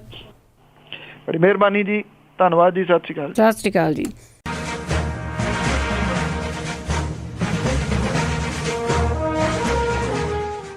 ਪੰਜਾਬੀ ਰੇਡੀਓ ਦੀ ਵੈਸੇ ਸੁਣ ਰਹੇ ਸਾਰੇ ਸਰੋਤਿਆਂ ਦਾ ਇੱਕ ਵਾਰੀ ਫਿਰ ਸਵਾਗਤ ਕਰਦੇ ਹਾਂ ਜੀ ਖਬਰ ਤੇ ਨਜ਼ਰ ਪ੍ਰੋਗਰਾਮ ਦੇ ਵਿੱਚ, ਜਿਸ ਦੇ ਵਿੱਚ ਤੁਸੀਂ ਇਸ ਹਿੱਸੇ ਦੇ ਵਿੱਚ ਕੁਐਸਚਨ ਕਰ ਸਕੋਗੇ। ਤੁਹਾਡਾ ਕੋਈ ਵੀ ਪੋਲੀਟੀਕਲ ਸਵਾਲ ਆ ਉਹ ਤੁਸੀਂ ਕਰ ਸਕੋਗੇ, ਪਰ ਇੱਕ ਰਿਕੁਐਸਟ ਹੈ ਤੁਹਾਡੇ ਅੱਗੇ ਕਿ ਇੱਕੋ ਹੀ ਸਵਾਲ ਕਰਿਓ, ਕਿਉਂਕਿ ਸਾਡੀਆਂ ਜਿਹੜੀਆਂ ਕਾਲਾਂ ਆ ਉਹ ਰਹਿ ਜਾਂਦੀਆਂ। ਤੁਸੀਂ ਇੱਕ ਹੀ ਸਵਾਲ ਕਰਨਾ। ਬਲਤੇਜ ਪੰਨੂ ਜੀ ਇੱਕ ਵਾਰ ਫਿਰ ਸਵਾਗਤ ਕਰਦੇ ਹਾਂ ਜੀ। ਮਿਹਰਬਾਨੀ ਜੀ, ਧੰਨਵਾਦ ਜੀ। ਹਾਂ ਤੇ ਜੀ ਸਰੋਤੇ ਹੁਣ ਤੁਹਾਡੀਆਂ ਕਾਲਾਂ ਲਾਵਾਂਗੇ। Phone number 408 272 5200। ਸੁਰਿੰਦਰ ਸਿੰਘ ਜੀ ਜੁੜੇ ਨੇ ਸਾਡੇ ਨਾਲ। ਹਾਂਜੀ, ਸਤਿ ਸ੍ਰੀ ਅਕਾਲ ਜੀ ਸਭਨਾਂ ਨੂੰ ਤੇ ਵੀਰ ਪੰਨੂ ਨੂੰ ਵੀ ਮੇਰਾ ਬਹੁਤ ਸਤਿਕਾਰ ਭਰਿਆ ਸਤਿ ਸ੍ਰੀ ਅਕਾਲ ਜੀ। ਸਤਿ ਸ੍ਰੀ ਅਕਾਲ ਜੀ। ਹਾਂਜੀ ਵੀਰ ਜੀ, ਇਸ ਤਰ੍ਹਾਂ ਵੀ ਜਿਹੜਾ ਇਹਨਾਂ ਨੇ ਆਪਣੀ ਰੈਲੀ ਕਰਨੀ ਸੀਗੀ, ਉਸ ਰੈਲੀ ਦੇ ਵਾਸਤੇ ਇਹ ਨਹੀਂ, ਜੇਕਰ ਪ੍ਰਾਈਵੇਟ ਬੱਸਾਂ ਤੱਕ ਵੀ ਨਹੀਂ ਲੈਣ ਦਿੱਤੀਆਂ ਉਹਨਾਂ ਨੂੰ ਵੀ ਰੋਕ ਦਿੱਤਾ। ਫਿਰ ਇੱਥੇ ਤਾਈਂ ਕਿ ਸੰਡੇ ਵਾਲੇ ਦਿਨ ਤੋਂ ਸਪੈਸ਼ਲੀ ਜਿਹੜਾ DC ਦੁਆਰਾ ਉਹਨਾਂ ਨੂੰ ਵੀ ਸੱਦ ਲਿਆ ਤੇ ਉਹਨਾਂ ਨੂੰ ਵੀ ਰੋਕ ਲਿਆ ਤੇ ਅਸੀਂ ਇਹ ਜਿਹੜੀ ਇਹਨਾਂ ਦੀ ਰੈਲੀ ਇਹਨੂੰ ਕਾਮਯਾਬ ਨਹੀਂ ਹੋਣ ਦੇਣਾ। ਤੇ ਉਹਦੇ ਵਿੱਚੋਂ ਤੇ ਕਿੰਨਾ ਕੁ ਉਹਨਾਂ ਨੇ ਲੋਕਾਂ ਨੇ ਆਪਣੇ ਦਿਲੀ ਤੌਰ ਤੇ ਆਪਣੇ ਖੁਦ ਵੀ ਆਪਣਾ ਸਾਧਨ ਵਰਤ ਕੇ ਉੱਥੇ ਪਹੁੰਚੇ ਆ ਤੇ ਉਹਦੇ ਵਿੱਚੋਂ ਨਹੀਂ ਆਪਣੀ ਹਿੰਮਤ ਦੇ ਨਾਲ ਕਾਮਯਾਬੀ ਲਈ ਹੈ। ਇਹਦੇ ਬਾਰੇ ਥੋੜਾ ਜਿਹਾ ਦੱਸਿਓ। ਥੈਂਕ ਯੂ ਜੀ। Thank you. ਦੇਖੋ, ਇੱਦਾਂ ਦੀਆਂ ਕੋਸ਼ਿਸ਼ਾਂ ਜਿਹੜੀਆਂ ਉਹ ਵਿਰੋਧੀ ਧਿਰਾਂ ਕਰਦੀਆਂ ਹੀ ਹੁੰਦੀਆਂ ਨੇ ਜੀ। ਉਹੋ ਜੀ ਕੋਸ਼ਿਸ਼ ਜਿਹੜੀ ਆ ਜੀ ਉਹ ਕੀਤੀ ਗਈ ਆ, ਨਹੀਂ ਸੀ ਹੋਣਾ ਚਾਹੀਦਾ ਜੀ। ਇਸ ਤਰ੍ਹਾਂ ਜਿਹੜੇ ਤਰੀਕੇ ਦੇ ਨਾਲ ਐਤਵਾਰ ਨੂੰ ਡਿਪਟੀ ਕਮਿਸ਼ਨਰ ਜਿਹੜੇ ਨੇ ਜੀ ਉਹਨਾਂ ਨੇ ਹੁਕਮ ਚਾੜੇ DTOs ਨੇ ਜਿਹੜੇ ਸੀਗੇ ਜੀ, ਇਹ ਸਕੂਲੀ ਬੱਸਾਂ ਦੇ ਡਰਾਈਵਰ ਜਿਹੜੇ ਉਹ ਸੱਦੇ। ਕੀ ਉਹਨਾਂ ਨੂੰ ਟ੍ਰੇਨਿੰਗ ਦਿੱਤੀ ਗਈ? ਕਿਸੇ ਨੂੰ ਪਤਾ ਜੀ? ਕੁਝ ਵੀ ਨਹੀਂ ਹੋਇਆ ਜੀ। ਉੱਥੇ ਕਿਸੇ ਕਿਸਮ ਦੀ ਕੋਈ ਟ੍ਰੇਨਿੰਗ ਨਹੀਂ ਸੀਗੀ। ਇਹ ਸਿਰਫ ਰੋਕਣ ਦਾ ਯਤਨ ਸੀਗਾ, ਅਸਫਲ ਯਤਨ ਤੁਸੀਂ ਜਿਹੜਾ ਜੀ ਉਹ ਕਹਿ ਲਓ, ਇਸ ਤਰ੍ਹਾਂ ਜਿਹੜਾ ਜੀ ਉਹ ਰੋਕਿਆ ਨਹੀਂ ਜਾ ਸਕਦਾ ਜੀ, ਕਿਸੇ ਵੀ ਹਾਲਤ ਦੇ ਵਿੱਚ ਉਹ ਰੋਕਿਆ ਨਹੀਂ ਜਾ ਸਕਦਾ ਤੇ ਨਾ ਉਹ ਜਿਹੜਾ ਜੀ ਉਹ ਰੁਕਿਆ। ਇਸ ਕਰਕੇ ਇਹ ਇੱਕ ਅਸਫਲ ਕੋਸ਼ਿਸ਼ ਜਿਹੜੀ ਉਹ ਸੀਗੀ, ਇਹ ਨਹੀਂ ਸੀ ਹੋਣੀ ਚਾਹੀਦੀ ਜੀ। ਇਹਦੇ ਨਾਲ ਤਣਾਅ ਜਿਹੜਾ ਜੀ ਉਹ ਪੰਜਾਬ ਦੇ ਵਿੱਚ ਵਧਿਆ ਔਰ ਇਹ ਤਣਾਅ ਜਿਹੜਾ ਜੀ ਕਿਸ ਜਗ੍ਹਾ ਦੇ ਉੱਤੇ ਪੰਜਾਬ ਨੂੰ ਲੈ ਜਾਊਗਾ, ਇਹ ਮੇਰਾ ਖਿਆਲ ਕੋਈ ਚੰਗੀ ਜਿਹੜੀ ਹੈ ਜੀ ਉਹ ਗੱਲ ਨਹੀਂ ਕਹੀ ਜਾ ਸਕਦੀ। ਇਹਦਾ ਕੁਝ ਪੱਖ ਜਿਹੜਾ ਜੀ ਬਾਘੇ ਪੁਰਾਣੇ ਦੇ ਵਿੱਚ ਵੀ ਤੇ ਕੁਝ ਜਿਹੜਾ ਮਾਝੇ ਵਾਲੀ ਸਾਈਡ ਦੇ ਉੱਤੇ ਵੀ ਵੇਖਣ ਨੂੰ ਜਿਹੜਾ ਜੀ ਉਹ ਮਿਲਿਆ ਕਿ ਹਮਲੇ ਜਿਹੜੇ ਨੇ ਉਹ ਵਰਕਰਾਂ ਦੇ ਉੱਤੇ ਹੋਏ ਨੇ। ਇਉਂ ਜਿਹੜਾ ਜੀ ਉਹ ਨਹੀਂ ਸੀ ਹੋਣਾ ਚਾਹੀਦਾ। ਇਹ ਮਾੜੀ ਸ਼ੁਰੂਆਤ ਹੈ ਜੀ ਜਿਹੜੀ ਕਿ ਇਸ ਪਾਸੇ ਵੱਲ ਨੂੰ ਇਸ਼ਾਰਾ ਕਰਦੀ ਹੈ ਕਿ ਅਜੇ ਚੋਣਾਂ ਦੇ ਵਿੱਚ ਮਹੀਨੇ ਜਿਹੜੇ ਆ ਜੀ ਉਹ ਪਏ ਆ ਤੇ ਉਦੋਂ ਤੱਕ ਕਿਹੋ ਜਿਹੇ ਹਾਲਾਤ ਜਿਹੜੇ ਜੀ ਉਹ ਪੰਜਾਬ ਦੇ ਬਣਾਏ ਜਾ ਸਕਦੇ ਨੇ। ਅੱਜ ਹੀ ਸਰੋਤੇ ਕਾਲ ਕਰ ਸਕਦੇ ਹਾਂ 408 272 52 ਸਰ। ਰਾਜਵਿੰਦਰ ਸਿੰਘ ਜੀ। ਸਰ ਸਤਿ ਸ੍ਰੀ ਅਕਾਲ ਭੈਣ ਜੀ। ਸਤਿ ਸ੍ਰੀ ਅਕਾਲ ਨੂੰ। ਸਤਿ ਸ਼੍ਰੀ ਅਕਾਲ ਜੀ। ਗੱਲਾਂ ਦੋ ਹੀ ਆ ਵੀਰ ਜੀ, ਮੈਨੂੰ ਇਹਦੇ ਤੇ ਪਤਾ ਨਹੀਂ ਲੱਗ ਰਿਹਾ ਵੀ ਮੈਂ ਤੁਹਾਡੇ ਵਿਚਾਰ ਹੀ ਲੈਣੇ ਆ ਵੀ ਤੈਨੂੰ ਸੱਚ ਠੀਕ ਜੀ ਕਿਵੇਂ। ਇੱਕ ਜਿਹੜੀ ਬਾਦਲ ਨੇ ਪਹਿਲਾਂ ਬਿਆਨ ਦੇ ਦਿੱਤਾ ਸੀ ਵੀ ਅਸੀਂ ਪੀਲੇ ਨੀਲੇ ਪਤਾ ਨਹੀਂ ਕਿਹੜੇ ਕਾਰਡ 10 ਲੱਖ ਦੇ ਬਣਾ ਦਿਆਂਗੇ ਹੋਰ, ਉਦੋਂ ਭਗਵੰਤ ਮਾਨ ਹੋਣੀ ਤੇ ਮੈਂ ਵੀ ਖੁਦ ਕਹਿੰਦਾ ਸੀ ਵੀ ਇਹ ਤੁਹਾਨੂੰ ਗਰੀਬੀ ਬੰਨੀ, ਸਾਨੂੰ ਤੁਸੀਂ ਕੁਛ ਰੁਜ਼ਗਾਰ ਦੇ ਦਿਓ, ਸਾਨੂੰ ਰੋਟੀ ਬੈਠਿਆਂ ਨੂੰ ਤਾਂ ਤੁਸੀਂ ਦਿੰਦੇ ਹੋ, ਨਿਹੱਥੇ ਕਰਦੇ ਹੋ, ਸਾਨੂੰ ਰੁਜ਼ਗਾਰ ਦੇ ਦਿਓ। ਅੱਜ ਬਾਘੇ ਪੁਰਾਣੇ ਕੇਜਰੀਵਾਲ ਨੇ ਵੀ ਕਹਿਤਾ, ਮੈਨੀਫੈਸਟੋ ਦੇ ਵਿੱਚ ਕਹਿਤਾ 10 ਲੱਖ ਬੰਦੇ ਦੇ ਹੋਰ ਕਾਰਡ ਬਣਾ ਦਿਆਂਗੇ। ਹੁਣ ਫਿਰ ਇਹ ਬਈਏ ਜਾਂ ਇਹ ਮੰਗ ਤੇ ਨਹੀਂ ਬਣਾਂਗੇ। ਦੂਸਰਾ ਕੁਐਸਚਨ ਨਾਲ ਹੀ, ਜਿਹੜੀਆਂ ਕਿਸੇ ਦੇ ਨਾਂ ਤੇ ਬੱਸਾਂ ਚੱਲਦੀਆਂ, ਕੇਜਰੀਵਾਲ ਡਿਕਟੇਟਰ ਬਣ ਕੇ ਇੱਕ ਬਿਆਨ ਤਕੜਾ ਦਿੰਦਾ ਰਹਿ ਰਿਹਾ ਸੀ, ਮੈਂ ਇਹਨੂੰ ਬੜਾ ਸਿਆਣਾ ਸਮਝਦਾ ਸੀ ਕਿ ਅਸੀਂ ਬੱਸਾਂ ਖੋਹ ਕੇ ਉਹ ਬਜ਼ੁਰਗਾਂ ਨੂੰ ਬੇਰੁਜ਼ਗਾਰਾਂ ਨੂੰ ਦੇ ਦਿਆਂਗੇ। ਇਹ ਪੋਸੀਬਲ ਹੈ, ਹੋ ਸਕਦਾ ਹੈ ਇੱਥੇ ਕਾਨੂੰਨ ਦੇ ਨਾਲ। ਤੀਸਰੀ ਗੱਲ ਜਿਹੜੀ ਕਹਿੰਦੇ ਆ ਵੀ ਅਸੀਂ ਗਰੀਬਾਂ ਨੂੰ ਕਿਸਾਨਾਂ ਨੂੰ ਕਰਜ਼ੇ ਮਾਫ਼ ਕਰ ਦਿਆਂਗੇ, ਉਹ ਪੈਸਾ ਕਿੱਥੋਂ ਆਊ? ਬਸ ਜੀ ਆਹ ਜਵਾਬ ਦੇ ਦਿਓ, ਮਿਹਰਬਾਨੀ। ਦੇਖੋ ਜਿਹੜੀ ਗੱਲ ਉਹ ਕਾਰਡਾਂ ਵਾਲੀ ਹੈ ਜੀ, ਆਟਾ ਦਾਲ ਸਕੀਮ ਵਾਲੀ ਆ, ਉਹ ਕਿਸੇ ਵੀ ਹਾਲਤ ਦੇ ਵਿੱਚ ਜਿਹੜਾ ਜੀ ਉਹਨੂੰ ਸਹੀ ਨਹੀਂ ਠਹਿਰਾਇਆ ਜਾ ਸਕਦਾ। ਇੱਕ ਤਾਂ ਇਹ ਕਿ ਨੌਕਰੀਆਂ ਮਿਲ ਜਾਣ ਤੇ ਉਹ ਉਹਨਾਂ ਨੂੰ ਆਪ ਹੀ ਜਿਹੜਾ ਜੀ ਉਹ ਆਟਾ ਦਾਲ ਕਮਾਉਣ ਜੋਗੇ ਕੀਤਾ ਜਾਵੇ। ਤੁਹਾਡੀ ਗੱਲ ਬਿਲਕੁਲ ਜਿਹੜਾ ਜੀ ਇਹ ਸਹੀ ਹੈ, ਇਹਨੂੰ ਕੱਟਿਆ ਨਹੀਂ ਜਾ ਸਕਦਾ, ਹੋਣਾ ਇਹੀ ਚਾਹੀਦਾ। ਹੁਣ ਸਾਰੀਆਂ ਸਿਆਸੀ ਪਾਰਟੀਆਂ ਜਿਹੜੀਆਂ ਜੀ ਉਹ ਇੱਕ ਦੂਜੇ ਦੀ ਤਰਜ਼ ਦੇ ਉੱਤੇ ਉਹੀ ਕੁਝ ਜਿਹੜਾ ਜੀ ਉਹ ਕਰੀ ਜਾਂਦੀਆਂ ਨੇ। ਜਿੱਥੋਂ ਤੱਕ ਗੱਲ ਹੈ ਜੀ ਕਿਸਾਨਾਂ ਦੇ ਕਰਜ਼ਿਆਂ ਵਾਲੀ, ਬਿਲਕੁਲ ਕੀਤਾ ਜਾ ਸਕਦਾ ਜੀ, ਇੰਪੋਸੀਬਲ ਕੁਝ ਨਹੀਂ ਹੈਗਾ। ਉਹਦੇ ਵਾਸਤੇ ਤੁਹਾਨੂੰ ਜਿਹੜੀ ਹੈ ਜੀ ਉਹ ਨੀਤ ਚਾਹੀਦੀ ਹੋਊਗੀ। ਜੇ ਨੀਤ ਚਾਹੀਦੀ ਹੋਊਗੀ ਤਾਂ ਨੀਤੀ ਜਿਹੜੀ ਹੈ ਜੀ ਉਹ ਬਣਾਈ ਜਾ ਸਕਦੀ ਹੈ। ਜਿਹੜੇ ਆਪਣੇ ਖਰਚੇ ਨੇ ਉਹ ਸਾਰੇ ਦੇ ਸਾਰੇ ਜਿਹੜਾ ਜੀ ਉਹ ਘਟਾਵੇ ਪੰਜਾਬ, ਜਿਹਦੀ ਵੀ ਸਰਕਾਰ ਬਣਦੀ ਆ। ਕਿਉਂ ਨਹੀਂ ਹੋ ਸਕਦਾ ਜੀ? ਪੋਸੀਬਲ ਹੋ ਸਕਦਾ। ਤੁਹਾਨੂੰ ਸੋਚਣਾ ਹੀ ਪਊਗਾ ਪੰਜਾਬ ਦੇ ਕਿਸਾਨ ਦਾ। ਨਹੀਂ ਸੋਚੋਗੇ ਰੀੜ੍ਹ ਦੀ ਹੱਡੀ ਜਿਹੜੀ ਹੈ ਜੀ ਉਹ ਟੁੱਟਦੀ ਨਜ਼ਰ ਆ ਰਹੀ ਹੈ। ਜਿਸ ਕਿਸਮ ਦੇ ਨਾਲ 3 ਖੁਦਕੁਸ਼ੀਆਂ ਜਿਹੜੀਆਂ ਹੋ ਰਹੀਆਂ ਨੇ, ਜਿਵੇਂ ਮੈਂ ਖਬਰਾਂ 'ਚ ਵੀ ਸਾਂਝਾ ਕੀਤਾ ਕਿ ਜਿਹੜਾ ਚੋਣ ਮੈਨੀਫੈਸਟੋ ਆ ਇਹਦੀ ਹਾਲ ਦੀ ਘੜੀ ਪ੍ਰਾਪਤੀ ਇੰਨੀ ਕੁ ਮੰਨੀ ਜਾ ਸਕਦੀ ਹੈ ਕਿ ਇਹਨੇ ਕਿਸਾਨ ਮਸਲਿਆਂ ਦੇ ਉੱਤੇ ਬਹਿਸ ਤਾਂ ਜਿਹੜੀ ਹੈ ਜੀ ਉਹ ਛੇੜੀ ਹੈ ਨਾ, ਤੋ ਇਹ ਪੋਜ਼ਿਟਿਵ ਜਿਹੜਾ ਜੀ ਉਹ ਲਿਆ ਜਾ ਸਕਦਾ। ਹਾਂ, ਜਦੋਂ ਸਰਕਾਰ ਆਉਂਦੀ ਆ ਉਹਦੇ ਵਿੱਚੋਂ ਕਿੰਨੇ ਇੰਪਲੀਮੈਂਟ ਕਰ ਸਕਦੀ ਆ, ਕਿੰਨੇ ਨਹੀਂ ਕਰ ਸਕਦੀ, ਇਹ ਬਾਅਦ ਵਾਲੀਆਂ ਗੱਲਾਂ ਨੇ। ਜਿਹੜੀ ਤੁਸੀਂ ਗੱਲ ਕੀਤੀ ਆ ਬੱਸਾਂ ਖੋਹਣ ਵਾਲੀ, ਨਹੀਂ ਹੋ ਸਕਦਾ ਜੀ, ਕਾਨੂੰਨ ਦੇ ਮੁਤਾਬਕ ਹੋ ਸਕਦਾ। ਜੇ ਜਿਹੜਾ ਚੋਣ ਮੈਨੀਫੈਸਟੋ ਆ ਉਹਦੇ ਵਿੱਚ ਇਹ ਕਿਹਾ ਗਿਆ 4 ਬੰਦਿਆਂ ਦੇ ਬਾਰੇ ਦੇ ਵਿੱਚ, ਆਦੇਸ਼ ਪ੍ਰਤਾਪ ਸਿੰਘ ਕੈਰੋ, ਤੋਤਾ ਸਿੰਘ ਹੁਰੀ, ਬਿਕਰਮ ਸਿੰਘ ਮਜੀਠੀਆ ਤੇ ਸਿਕੰਦਰ ਸਿੰਘ ਮਲੂਕਾ, ਕਿ ਅਸੀਂ ਇਹਨਾਂ ਦੇ ਖਿਲਾਫ ਕਮਿਸ਼ਨ ਬਿਠਾਵਾਂਗੇ। ਜੇ ਉਹਦੇ ਵਿੱਚ ਦੋਸ਼ੀ ਪਾਏ ਜਾਂਦੇ ਨੇ ਤਾਂ ਜਿਹੜਾ ਜੀ ਅਸੀਂ ਇਹਨਾਂ ਦੀ ਪ੍ਰਾਪਰਟੀ ਵੀ ਜ਼ਬਤ ਕਰਾਂਗੇ। ਇਹ ਚੋਣ ਮੈਨੀਫੈਸਟੋ ਦੇ ਵਿੱਚ ਸ਼ਾਮਲ ਹੈ। ਇਸੇ ਤਰੀਕੇ ਦਾ ਬੱਸਾਂ ਦੇ ਵਾਸਤੇ ਜਿਹੜਾ ਜੀ ਉਹ ਮੈਨੀਫੈਸਟੋ ਦੇ ਵਿੱਚ ਸ਼ਾਮਲ ਹੋਣਾ ਚਾਹੀਦਾ ਹੈ ਕਿ ਅਸੀਂ ਇਹਦੇ ਬਾਰੇ ਕਮਿਸ਼ਨ ਬਿਠਾਵਾਂਗੇ ਕਿ ਕੀ ਜਿਹੜੀ ਸਰਕਾਰੀ ਟਰਾਂਸਪੋਰਟ ਹੈ ਉਹ ਕਿਉਂ ਨਹੀਂ ਸਰਵਾਈਵ ਇੱਥੇ ਕਰ ਸਕਦੀ, ਜਾਂ ਜਿਹੜੇ ਪਰਮਿਟ ਨੇ ਉਹ ਇੱਕੋ ਪਰਿਵਾਰ ਦੇ ਕੋਲੇ ਕਿਉਂ, ਇਹਦੀ ਜਾਂਚ ਕੀਤੀ ਜਾਊਗੀ। ਜੇ ਜਾਂਚ ਦੇ ਵਿੱਚ ਜਿਹੜਾ ਜੀ ਉਹ ਦੋਸ਼ੀ ਪਾਏ ਜਾਂਦੇ ਨੇ ਤੇ ਨਿਰਸੰਦੇਹ ਇਹ ਫਿਰ ਖੋਹ ਲੈਣੇ ਚਾਹੀਦੇ ਆ। ਇਉਂ ਨਹੀਂ ਹੋ ਸਕਦਾ ਜੀ, ਪੋਸੀਬਲ ਨਹੀਂ ਹੋ ਸਕਦਾ। ਕੋਈ ਵੀ ਪਾਰਟੀ ਇਹ ਨਹੀਂ ਕਰ ਸਕਦੀ ਕਿ ਉਹਨਾਂ ਦੀ ਸਰਕਾਰ ਬਣ ਗਈ ਤੇ ਅਗਲੇ ਦਿਨ ਉਹ ਕਹਿਣ ਲਓ ਵੀ ਖੋਲੋ ਬੱਸਾਂ। ਇਉਂ ਨਹੀਂ ਹੋ ਸਕਦਾ। ਇਹ ਚੋਣਾਂ ਦੇ ਜੁਮਲੇ ਜਿਹੜੇ ਆ ਜੀ ਉਹੀ ਕਹੇ ਜਾ ਸਕਦੇ ਆ। ਹਾਂ ਬਿਲਕੁਲ ਜੀ। ਗੁਆਂਢੀ ਸਟੇਟ ਹੈ ਹਰਿਆਣਾ ਹੈ, ਉਸ ਦੇ ਵਿੱਚ ਪ੍ਰਾਈਵੇਟ ਬੱਸਾਂ ਨਹੀਂ ਹੈਗੀਆਂ, ਇਸ ਕਰਕੇ ਜਿਹੜੀਆਂ ਗੌਰਮੈਂਟ ਦੀਆਂ ਬੱਸਾਂ ਹੀ ਸਰਵਾਈਵ ਕਰਦੀਆਂ। ਅਵਤਾਰ ਸਿੰਘ ਮੰਟਿਕਾ। ਸਤਿ ਸ੍ਰੀ ਅਕਾਲ ਭੈਣ ਜੀ। ਸਤਿ ਸ੍ਰੀ ਅਕਾਲ ਪੰਨੂ ਸਾਹਿਬ। ਸਤਿ ਸ਼੍ਰੀ ਅਕਾਲ। ਸਤਿ ਸ਼੍ਰੀ ਅਕਾਲ ਜੀ। ਭੈਣ ਜੀ ਮੈਨੂੰ ਮਾੜਾ ਜਿਹਾ ਆਨਸਰ ਜੀ, ਜੀ। ਲੈਣ ਦਿਓ, ਮੈਂ ਟਰੱਕ ਚਲਾਉਣਾ। ਪੰਨੂ ਸਾਹਿਬ, ਖਬਰਾਂ ਦੇ ਵਿੱਚ ਜਦੋਂ ਵੀ ਅਸੀਂ ਸੁਣਦੇ ਆ ਤੇ 18 ਪੈਕਟ 125 ਕਰੋੜ ਦੀ ਡਰੱਗ ਫੜ ਲਈ, 200 ਕਰੋੜ ਦੀ ਫੜ ਲਈ, ਕਰੋੜਾਂ ਤੋਂ ਘੱਟ ਤੇ 20-25 ਕਿਲੋ ਤੋਂ ਘੱਟ ਕਦੀ ਖਬਰ ਹੀ ਨਹੀਂ ਸੁਣੀ। ਤੇ ਆ ਜਿਹੜਾ 100-150 ਕੇਸ ਇਹਨਾਂ ਨੇ ਪੇਸ਼ ਕੀਤਾ, ਕਿਸੇ ਕੋ 2 ਗ੍ਰਾਮ, ਕਿਸੇ ਕੋ 5 ਗ੍ਰਾਮ, 100 ਗ੍ਰਾਮ ਤੋਂ ਜ਼ਿਆਦਾ ਹੈ ਹੀ ਨਹੀਂ। ਤੇ ਪੰਨੂ ਸਾਹਿਬ, ਬਾਕੀ ਦਾ ਮਾਲ ਕਿੱਧਰ ਗਿਆ ਜੀ? Thank you. ਦੇਖੋ, ਜਿਹੜੀ ਹਾਲਾਤ ਇਹ ਬਣ ਗਏ ਸਰਹੱਦ ਦੇ ਉੱਤੋਂ ਆਉਂਦੀ ਜਿਹੜੀ ਡਰੱਗ ਦੇ, ਕਿ ਜੇ 5 ਕਿਲੋ ਫੜੀ ਜਾਂਦੀ ਆ, 2 ਕਿਲੋ ਫੜੀ ਜਾਂਦੀ ਆ, ਉਹ ਖਬਰ ਹੀ ਹੈ ਨਹੀਂ ਕਿਤੇ। ਉਹ ਕਿਸੇ ਜਗ੍ਹਾ ਦੇ ਉੱਤੇ ਖਬਰ ਨਹੀਂ ਲੱਭਦੀ। ਖਬਰ ਜਿਹੜੀ ਉਹ ਲੱਭਦੀ 10 ਕਿਲੋ ਵਾਲੀ, 15 ਕਿਲੋ ਵਾਲੀ, 25 ਕਿਲੋ ਵਾਲੀ ਹੈ ਜੀ, ਅਰਬ ਤੋਂ ਉੱਪਰ ਵਾਲੀ 125 ਕਰੋੜ ਦੀ ਜਿਵੇਂ। ਔਰ ਦੂਜੀ ਗੱਲ, ਇਹ ਜਿਹੜਾ ਭਾਅ ਦੱਸਿਆ ਜਾਂਦਾ ਨਾ ਜੀ, ਇਹ ਇੰਟਰਨੈਸ਼ਨਲ ਮੰਡੀ ਦਾ ਦੱਸਿਆ ਜਾਂਦਾ, ਇਹ ਵੀ ਗਲਤ ਹੈ। ਇਹ ਨਹੀਂ ਦੱਸਿਆ ਜਾਣਾ ਚਾਹੀਦਾ। ਇਹਦੇ ਨਾਲ ਵੀ ਅਟਰੈਕਟ ਹੁੰਦੇ ਆ ਜਿਹੜੇ ਕੁਝ ਲੋਕ ਕਿ ਇੰਨੇ ਮਹਿੰਗੀ ਆ ਇਹ ਜਿਹੜੀ ਜੀ ਇਸ ਭਾਅ ਦੀ ਜਿਹੜੀ ਆ ਜੀ ਉਹ ਵਿਕਦੀ ਆ। ਉਹ ਸਮਗਲਿੰਗ ਦੇ ਵਿੱਚ ਵੀ ਸ਼ਾਇਦ ਸ਼ਾਮਲ ਕਿਤੇ ਨਾ ਕਿਤੇ ਹੁੰਦੇ ਹੋਣਗੇ। ਬਾਕੀ ਜਿੱਥੋਂ ਤੱਕ ਇਹ ਫੜੀ ਜਾਂਦੀ ਆ, ਇਹਨੂੰ ਪਹਿਲਾਂ ਵੀ ਕਈ ਵਾਰੀ ਸਵਾਲ ਜਿਹੜਾ ਜੀ ਇਹ ਉੱਠਿਆ ਕਿ ਇਹ ਜਾਂਦੀ ਕਿੱਥੇ ਆ ਜੀ। ਐਕਚੁਅਲੀ ਇਹਨੂੰ ਜਿੰਨੀ ਦੇਰ ਤੱਕ ਇਹ ਕੇਸ ਪ੍ਰੋਪਰਟੀ ਹੁੰਦੀ ਹੈ ਜਾਂ ਕੇਸ ਪ੍ਰੋਪਰਟੀ ਦੇ ਵਾਸਤੇ ਕੁਝ ਰੱਖ ਲਈ ਜਾਂਦੀ ਆ, ਬਾਕੀ ਜਿਹੜੀ ਆ ਉਹਨੂੰ ਡਿਸਟਰੋਏ ਕੀਤਾ ਜਾਂਦਾ। ਇਹਦੇ ਉੱਤੇ ਕਈ ਤਰ੍ਹਾਂ ਦੇ ਸਵਾਲ ਜਿਹੜੇ ਜੀ ਉਹ ਪਹਿਲਾਂ ਵੀ ਉੱਠਦੇ ਰਹੇ ਆ, ਅੱਜ ਵੀ ਉੱਠਦੇ ਆ ਕਿ ਇਹ ਡਿਸਟਰੋਏ ਜਿਹੜੀਆਂ ਜੀ ਉਹ ਕਰਨ ਦੇ ਤਰੀਕੇ ਕੀ ਨੇ ਤੇ ਕੌਣ-ਕੌਣ ਲੋਕ ਜਿਹੜੇ ਆ ਜੀ ਉੱਥੇ ਸ਼ਾਮਲ ਹੁੰਦੇ ਨੇ। ਇਹ ਪਿੱਛੇ ਜੇ ਇਹ ਆਇਆ ਸੀਗਾ ਜੀ ਕਿ ਕੁਝ ਆਸੇ-ਪਾਸੇ ਵੀ ਹੁੰਦੀ ਹੈ ਜੀ, ਕੁਝ ਨਹੀਂ, ਕਾਫੀ ਹੱਦ ਤੱਕ ਆਸੇ-ਪਾਸੇ ਹੁੰਦੀ ਆ। ਸਾਡੇ ਅਗਲੇ ਕਾਲਰ ਵੀ ਅਵਤਾਰ ਸਿੰਘ ਜੀ, ਸਤਿ ਸ਼੍ਰੀ ਅਕਾਲ। ਤੇ ਪੰਨੂ ਸਾਹਿਬ, ਮੇਰੇ ਕੋ ਇੱਕ 2 ਸਵਾਲ ਹੈ ਛੋਟੇ ਛੋਟੇ, ਉਹ ਵੱਖਰੇ ਇਹਨਾਂ ਨਾਲੋਂ। ਇੱਕ ਤਾਂ ਮੈਂ ਇਹ ਪੁੱਛਣਾ ਚਾਹੁੰਦਾ, ਜਿਹੜੇ 에ਅਰਪੋਰਟ ਆਪਣੇ ਉੱਥੇ ਹੁੰਦੇ ਆ ਵੀ, ਉਹ ਜਿਹੜੇ ਸਕੂਲਾਂ ਲਈ ਕੋਈ ਯੂਜ ਹੁੰਦੇ ਆ, ਜਿੱਦਾਂ ਵੀ ਇੱਥੇ ਮੈਂ ਸਾਡੇ ਕੈਪੀਟਲ ਤੇ ਹੈਗਾ, ਭੈਣ ਜੀ ਨੂੰ ਪਤਾ ਆ, ਉੱਥੇ ਨਾ ਉਹ ਕਾਲਜ ਬਣੇ, ਉਹ ਨਿਆਣਿਆਂ ਨੂੰ ਮੈਨੂੰ ਉੱਥੋਂ ਆਇਆ ਸੀ ਇੱਕ ਮੁੰਡਾ ਅੰਮ੍ਰਿਤਸਰ ਤੋਂ, ਮੈਂ ਉਹਦੇ ਨਾਲ ਬੈਠ ਕੇ ਉਹ ਗਿਆ ਵੀ ਉੱਥੇ, ਤੇ ਉਹ ਟ੍ਰੇਨਿੰਗ ਲਈ ਜਿੱਦਾਂ ਵੀ ਉਹ ਪਾਇਲਟ ਬਣਾਉਣ ਲਈ ਏਦਾਂ ਦੀ ਉੱਥੇ ਕੋਈ ਹੈ ਜਿਹੜੇ 에ਅਰਪੋਰਟ ਜਾਂ ਉਹਨਾਂ ਨੂੰ ਉਹ ਯੂਜ ਕਰ ਸਕਦੇ ਆ, ਜਾਂ ਉੱਥੇ ਉਹ ਬਾਹਲੇ ਮਹਿੰਗੇ ਉਹ ਨਹੀਂ ਹੁੰਦੇ? ਮੈਨੂੰ ਲੱਗਦਾ ਵੀ ਉਹ ਜਿੱਦਾਂ ਦੀ। ਹਾਂਜੀ ਹਾਂਜੀ, ਦੂਜਾ ਕੁਐਸਚਨ ਕੀ ਜੀ?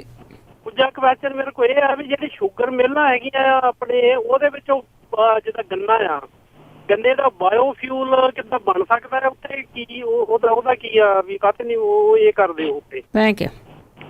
ਦੇਖੋ, ਨਹੀਂ, ਬੱਚਿਆਂ ਦੀ ਟ੍ਰੇਨਿੰਗ ਦਾ ਕੋਈ ਇੰਤਜ਼ਾਮ ਜਿਹੜਾ ਜੀ ਇੱਥੇ ਨਹੀਂ ਹੈਗਾ। ਹੁਣ ਜਦੋਂ ਬੱਚੇ ਤਾਂ ਬਿਜ਼ੀ ਕੀਤੇ ਹੋਏ ਨੇ ਦਲੀਏ 'ਚ, ਦਲੀਆ ਜਿਹੜਾ ਜੀ ਉਹ ਖਵਾ ਦਿੱਤਾ ਜਾਂਦਾ। ਮਿਡ ਡੇ ਜਿਹੜਾ ਮੀਲ ਹੈ ਜੀ ਉਹਦੇ ਵਿੱਚ ਹੀ ਟੀਚਰ ਵੀ ਬਿਜ਼ੀ ਕੀਤੇ ਹੋਏ ਨੇ ਕਿ ਦੱਸੋ ਰੋਜ਼ ਕਿੰਨਾ ਜਿਹੜਾ ਜੀ ਸਮਾਨ ਬਣਾ ਕੇ ਖਵਾਤਾ। ਉਹਦਾ ਫਿਰ ਮੈਸੇਜ ਕਰੋ ਜਿਹੜਾ ਜੀ WhatsApp ਦੇ ਉੱਤੇ ਕਿ ਬਣ ਗਿਆ ਅੱਜ ਦਾ ਦਲੀਆ, ਕਿੰਨੇ ਵਜੇ ਖਵਾਇਆ। ਪਤਾ ਨਹੀਂ ਟੀਚਰਾਂ ਦੀ ਡਿਊਟੀ ਇੱਕ ਦਿਨ ਮੈਂ ਕਿਹਾ ਸੀਗਾ ਕਿਤੇ ਇਹ ਨਾ ਲਾ ਦੇਣ ਵੀ ਢਕਾਰ ਵੀ ਸੁਣਾਓ ਬੱਚਿਆਂ ਦੇ ਵੀ ਆ ਗਿਆ ਖਾ ਕੇ ਢਕਾਰ ਕਿ ਨਹੀਂ। ਇੱਦਾਂ ਦੇ ਕੰਮਾਂ ਦੇ ਉੱਤੇ ਤਾਂ ਟੀਚਰ ਲਾਏ ਹੋਏ ਨੇ। ਕਿਹਨੇ ਸੋਚਣਾ ਜਿਸ ਲੈਵਲ ਦਾ ਤੁਸੀਂ ਜਿਹੜਾ ਜੀ ਉਹ ਸੋਚ ਰਹੇ ਹੋ ਕਿ ਬੱਚਿਆਂ ਨੂੰ ਇਹੋ ਜੀ ਟ੍ਰੇਨਿੰਗ ਦੇ ਵਾਸਤੇ ਜਿਹੜਾ ਜੀ ਉਹ ਲਿਜਾਇਆ ਜਾਵੇ। ਜਿੱਥੋਂ ਤੱਕ ਤੁਸੀਂ ਖੰਡ ਮਿੱਲਾਂ ਦੀ ਜਿਹੜੀ ਆ ਜੀ ਉਹ ਗੱਲ ਕੀਤੀ ਆ, ਨਹੀਂ, ਅਜੇ ਤੱਕ ਕੁਝ ਇਦਾਂ ਦਾ ਨਹੀਂ ਹੈਗਾ। ਹੋਣ ਨੂੰ ਕੀ ਨਹੀਂ ਹੋ ਸਕਦਾ ਜੀ, ਬਿਲਕੁਲ ਜਿਹੜਾ ਜੀ ਉਹ ਹੋ ਸਕਦਾ, ਪੋਸੀਬਲ ਹੈ। ਇੱਥੇ ਤਾਂ ਖੰਡ ਮਿੱਲਾਂ ਜਿਹੜੀਆਂ ਜੀ ਉਹ ਚੱਲਣ ਹੀ ਨਹੀਂ ਦਿੱਤੀਆਂ ਜਾ ਰਹੀਆਂ ਇੱਕ ਸਾਜ਼ਿਸ਼ ਦੇ ਤਹਿਤ। ਕਿਉਂਕਿ ਜਿਹੜੇ ਸ਼ੂਗਰ ਕਿੰਗ ਨੇ ਉਹ ਐਡੇ ਵੱਡੇ ਮਗਰਮੱਛ ਨੇ ਕਿ ਉਹ ਛੋਟੀਆਂ ਮੱਛੀਆਂ ਨੂੰ ਖਾ ਪੀ ਜਾਂਦੇ ਨੇ ਜੀ। ਤੇ ਜੀ ਸਰੋਤਿਓ, ਸਵਾਲ ਕੋਸ਼ਿਸ਼ ਕਰੋ ਕਿ ਇੱਕ ਹੀ ਸਵਾਲ ਕੀਤਾ ਜਾਵੇ। ਸਾਡੇ ਨਾਲ ਜੁੜੇ ਹੋਏ ਨੇ ਭਜਨ ਸਿੰਘ ਜੀ। ਹਾਂਜੀ, ਸਤਿ ਸ਼੍ਰੀ ਅਕਾਲ ਪੰਨੂ ਸਾਹਿਬ। ਸਤਿ ਸ਼੍ਰੀ ਅਕਾਲ ਭੈਣ ਜੀ। ਸਤਿ ਸ਼੍ਰੀ ਅਕਾਲ। ਪੰਨੂ ਸਾਹਿਬ ਨੂੰ ਮੇਰਾ ਸਵਾਲ ਹੈਗਾ, ਥੋੜਾ ਜਿਹਾ ਲੈਣ ਤੋਂ ਹਟ ਕੇ ਆ। ਪੰਨੂ ਸਾਹਿਬ ਮਾਈਂਡ ਨਾ ਕਰਿਓ, ਪਰਸਨਲ ਹੈ ਵੀ ਜੇ ਤੁਹਾਡੇ ਉੱਤੇ ਵੀ ਇੱਕ ਕੇਸ ਪਾਇਆ ਹੈਗਾ ਅਕਾਲੀ ਸਰਕਾਰ ਨੇ, ਉਹਦਾ ਕਿਉਂਕਿ ਅਸੀਂ ਬੜੇ ਚਾਅ ਨਾਲ ਸੁਣਦੇ ਤੁਹਾਡੇ ਜਿਹੜੇ ਲੈਕਚਰ, ਤੁਸੀਂ ਕੁਝ ਦਿਨ ਅੰਦਰ ਰਹੇ ਸੀ, ਉਹ ਕੇਸ ਕਿੱਦਾਂ ਖਤਮ ਹੋ ਗਿਆ ਜਾਂ ਅਜੇ ਪੈਂਡਿੰਗ ਹੈਗੀ ਤਲਵਾਰ, ਉਹਦੇ ਬਾਰੇ ਮਾੜਾ ਜਿਹਾ ਦੱਸ ਦਿਓ, ਮਾਈਂਡ ਨਾ ਕਰਿਓ ਪਲੀਜ਼। ਥੈਂਕ ਯੂ ਭਜਨ ਸਿੰਘ ਜੀ। ਤੁਸੀਂ ਪਿਛਲੇ ਹਫ਼ਤੇ ਨਹੀਂ ਸੁਣਿਆ, ਪਿਛਲੇ ਹਫ਼ਤੇ ਬੜਾ ਵਿਸਥਾਰ ਦੇ ਵਿੱਚ ਜਵਾਬ ਦਿੱਤਾ ਗਿਆ ਸੀ ਜੀ ਪੰਨੂ ਜੀ। ਹਾਂਜੀ, ਬਿਲਕੁਲ ਹੀ ਨਹੀਂ, ਮਾਈਂਡ ਕਰਨ ਵਾਲੀ ਉਹਦੇ 'ਚ ਕੋਈ ਗੱਲ ਹੀ ਨਹੀਂ ਜੀ। ਜਿਹੜੇ 2.25 ਮਹੀਨੇ ਮੈਂ ਲਾਏ ਨੇ ਜੀ ਜੇਲ੍ਹ ਦੇ ਵਿੱਚ, ਉਹਦਾ ਟਰਾਇਲ ਚੱਲ ਰਿਹਾ ਜੀ। ਮੈਂ ਇੰਨਾ ਕੀ ਦੱਸ ਸਕਦਾ ਹਾਂ, ਬਾਕੀ ਹੋਰ ਕੋਈ ਗੱਲ, ਕਿਉਂਕਿ ਇਹ ਔਨ ਕੈਮਰਾ ਪ੍ਰੋਸੀਡਿੰਗ ਹੁੰਦੀ ਹੈ ਜੀ। ਕਾਨੂੰਨ ਦੇ ਮੁਤਾਬਕ ਮੈਂ ਕੋਈ ਚੀਜ਼ ਜਿਹੜੀ ਉਹ ਨਹੀਂ ਤੁਹਾਨੂੰ ਦੱਸ ਸਕਦਾ। ਜਦੋਂ ਇਹਦਾ ਫੈਸਲਾ ਆ ਗਿਆ ਤੇ ਜ਼ਰੂਰ ਮੈਂ ਸਾਂਝਾ ਕਰੂੰਗਾ ਜੀ। ਹਾਂਜੀ ਜੀ, ਜੇ ਕਿਸੇ ਨੇ ਬਹੁਤੀ ਹੈਲਪ ਕਰਨੀ ਹੋਵੇ ਤਾਂ ਸਾਤੋਂ ਤੁਸੀਂ ਸਾਡੇ ਨਾਲ ਕੰਟੈਕਟ ਕਰ ਲਿਆ ਕਰੋ। 4082725200 ਸਟੂਡੀਓ ਦਾ ਫੋਨ ਨੰਬਰ ਹੈ। ਅਵਤਾਰ ਸਿੰਘ ਪੰਨੂ। ਸਤਿ ਸ਼੍ਰੀ ਅਕਾਲ ਭੈਣ ਜੀ। ਪੰਨੂ ਸਾਹਿਬ ਸਤਿ ਸ਼੍ਰੀ ਅਕਾਲ। ਸਤਿ ਸ਼੍ਰੀ ਅਕਾਲ। ਪਿਛਲੇ ਮੰਗਲਵਾਰ ਦੋਸਾਂਝ ਜੀ ਹੋਣਾ ਨੇ ਦੱਸਿਆ ਸੀ ਕਿ ਆਉਣ ਵਾਲੇ ਇਲੈਕਸ਼ਨ ਦੇ ਵਿੱਚ ਕਾਂਗਰਸ 1 ਨੰਬਰ ਤੇ, ਅਕਾਲੀ 2 ਨੰਬਰ ਤੇ ਆਮ ਆਦਮੀ ਪਾਰਟੀ 3 ਨੰਬਰ ਤੇ ਆਊਗੀ ਤੇ 15 ਤੋਂ ਜ਼ਿਆਦਾ 15 ਤੋਂ 20 ਸੀਟਾਂ ਜਿੱਤੂਗੀ ਜੀ। ਤੇ ਜਿਹੜਾ ਆ ਬਾਘੇ ਪੁਰਾਣੇ ਇਕੱਠ ਹੋਇਆ ਵਾ ਜਾਂ ਪਿੱਛੇ ਵੀ ਜਿਹੜੇ ਇਕੱਠ ਹੁੰਦੇ ਰਹੇ ਆ ਉਹਦੇ ਤੋਂ ਤੇ ਕੁਝ ਹੋਰ ਲੱਗਦਾ ਹੈ, ਤੁਹਾਡੇ ਵਿਚਾਰ ਮੁਤਾਬਕ ਕੀ ਹੈ? ਥੈਂਕ ਯੂ ਜੀ।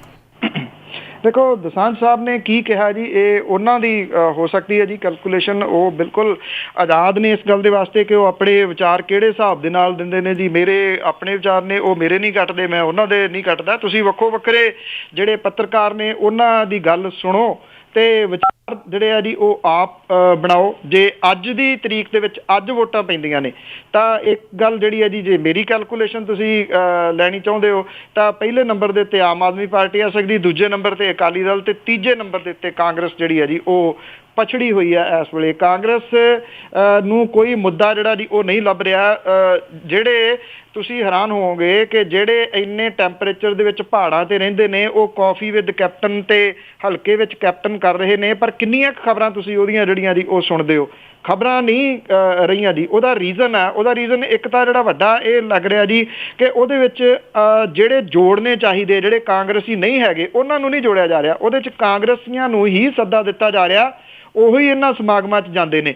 ਜਿਹੜੇ ਲੋਕਲ ਲੀਡਰ ਨੇ ਉਹਨਾਂ ਨੂੰ ਸਟੇਜ ਦੇ ਉੱਤੇ ਨਹੀਂ ਜਾਣ ਦਿੱਤਾ ਜਾਂਦਾ। ਸਟੇਜ ਤੇ ਸਿਰਫ ਕੈਪਟਨ ਅਮਰਿੰਦਰ ਸਿੰਘ ਹੋਰੀ ਹੀ ਜਿਹੜਾ ਜੀ ਉਹ ਬੈਠਦੇ ਨੇ।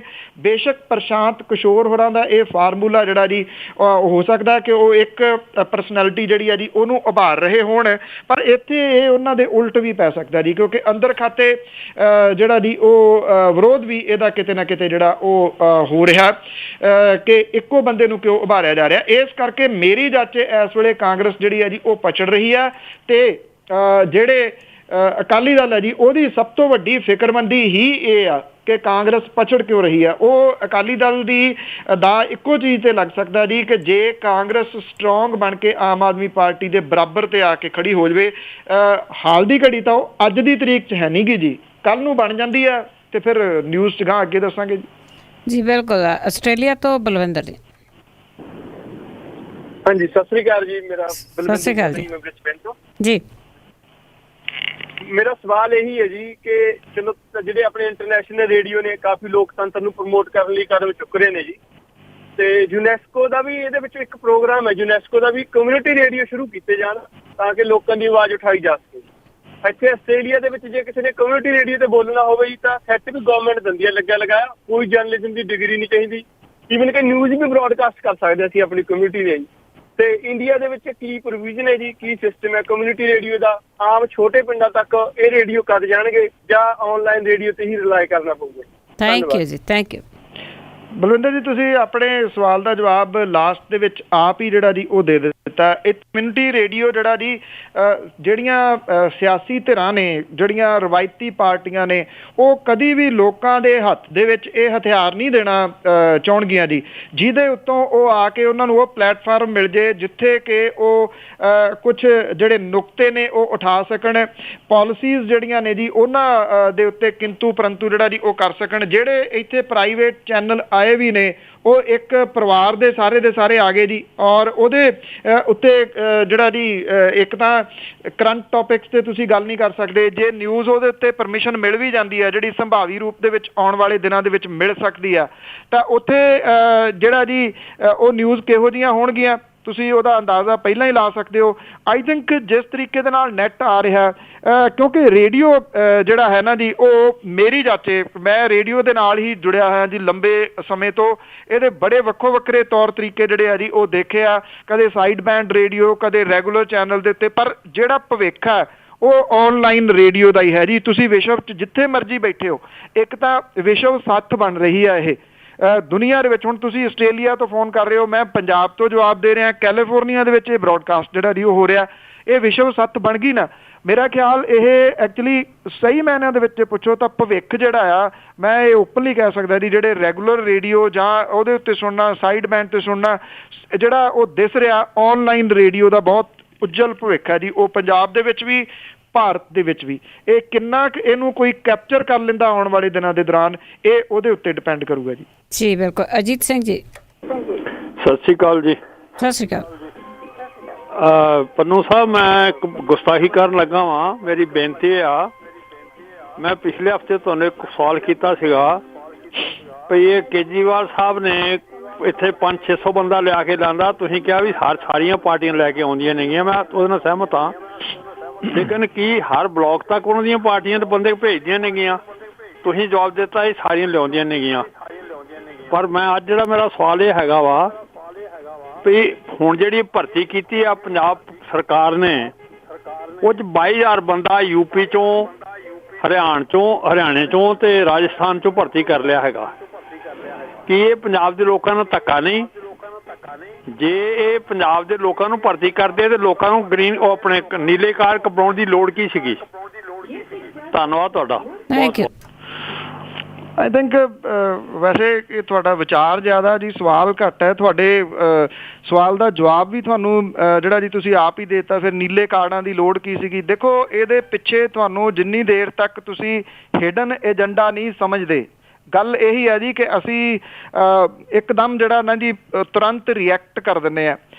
ਜਦੋਂ ਸੈਂਟਰ ਦੇ ਵਿੱਚ ਸਰਕਾਰ ਬਣੀ ਸੀ, ਪੰਜਾਬੀ ਰੇਡੀਓ USA ਦੇ ਉੱਤੇ ਕਾਲ ਜਿਹੜੀਆਂ ਚੱਲ ਰਹੀਆਂ ਸੀ, ਉਦਣ ਵੀ ਕਿਸੇ ਨੇ ਇਹ ਵਿਚਾਰ ਪੁੱਛਿਆ ਸੀਗਾ ਜੀ ਕਿ ਬਹੁਤ ਸੰਮਤੀ ਦੇ ਵਿੱਚ ਜਿਹੜੀ ਹੈ ਜੀ ਉਹ ਸਰਕਾਰ ਆ ਗਈ ਹੈ, ਇਹ ਮੁਲਕ ਨੂੰ ਬਹੁਤ ਚੰਗੇ ਪਾਸੇ ਲਿਜਾ ਸਕਦੀ ਹੈ। ਮੈਂ ਉਦਣ ਵੀ ਇਹ ਗੱਲ ਕਹੀ ਸੀ ਕਿ ਅਜੇ ਵੀ ਤੁਸੀਂ ਹਿਡਨ ਏਜੰਡਾ ਸਮਝੋ।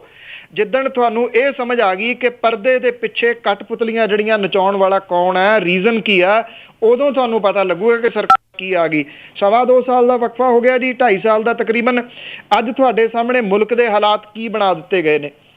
ਇਸੇ ਤਰੀਕੇ ਦੇ ਨਾਲ ਜਿੰਨੀ ਦੇਰ ਤੱਕ ਤੁਸੀਂ ਜਿਹੜੀਆਂ ਸਿਆਸੀ ਪਾਰਟੀਆਂ ਨੇ ਉਹਨਾਂ ਦਾ ਹਿਡਨ ਏਜੰਡਾ ਨਹੀਂ ਸਮਝਦੇ ਕਿ ਉਹ ਪਾਰਟੀਆਂ ਜਿਹੜੀਆਂ ਜੀ ਅਸਲ ਦੇ ਵਿੱਚ ਉਹ ਕਰਨਾ ਕੀ ਚਾਹੁੰਦੀਆਂ ਨੇ, ਉਨੀ ਦੇਰ ਤੱਕ ਤੁਹਾਨੂੰ ਜਿਹੜਾ ਜੀ ਇਹ ਕੁਝ ਵੀ ਸਮਝ ਨਹੀਂ ਆ ਸਕਦਾ। ਇਹਦੇ ਪਿੱਛੇ ਇੱਕ ਸਾਜ਼ਿਸ਼ ਹੈ।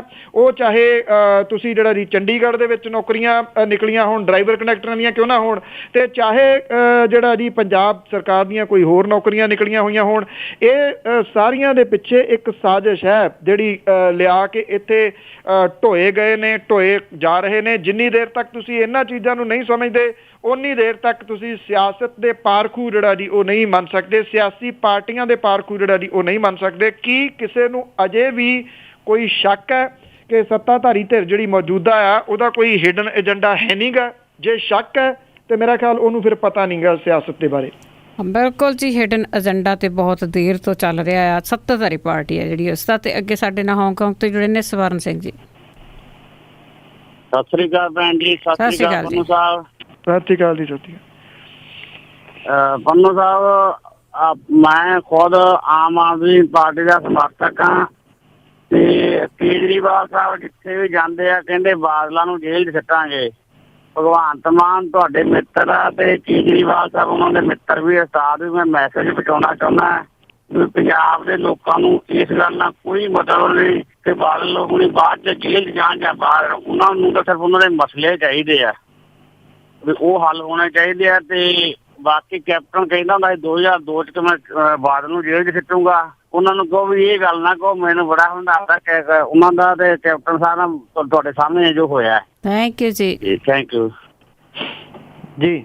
ਜੀ ਹਾਂ ਜੀ, ਬਸ ਜੀ ਉਹ ਸਵਾਲ ਕਰਕੇ ਤਾਂ ਚਲੇ ਗਏ ਆ। ਤੇ ਅਗਲੇ ਸਾਡੇ ਕਾਲਰ ਨੇ ਰਾਜਵਿੰਦਰ।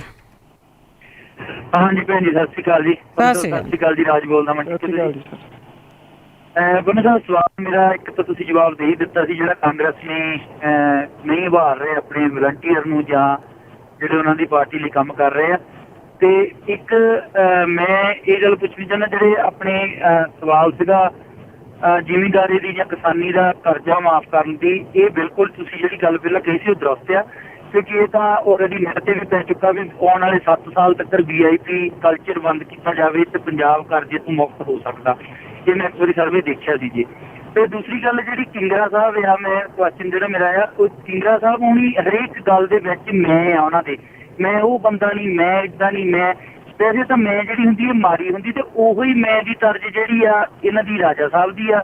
ਕੈਪਟਨ ਸਾਹਿਬ ਨੂੰ ਲੱਗਦਾ ਨਹੀਂ ਵੀ ਹੁਣ ਇਹ ਸਮਝ ਲੈਣਾ ਚਾਹੀਦਾ ਵੀ ਰਾਜ ਤਾਂ ਗਿਆ ਨੂੰ ਬੜਾ ਟਾਈਮ ਹੋ ਗਿਆ, ਪਰ ਉਹ ਜਿਹੜੀ ਖੁੰਡਾ ਫੇਰਨ ਵਾਲੀ ਸਿਆਸਤ ਹਜੇ ਵੀ ਇਹਨਾਂ ਦੇ ਅੰਦਰੋਂ ਨਿਕਲ ਨਹੀਂ ਰਹੀ।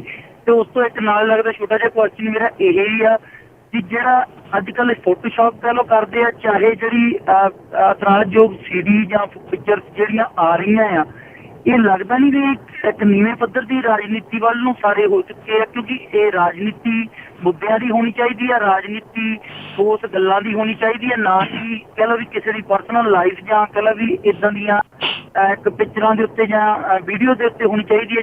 Thank you.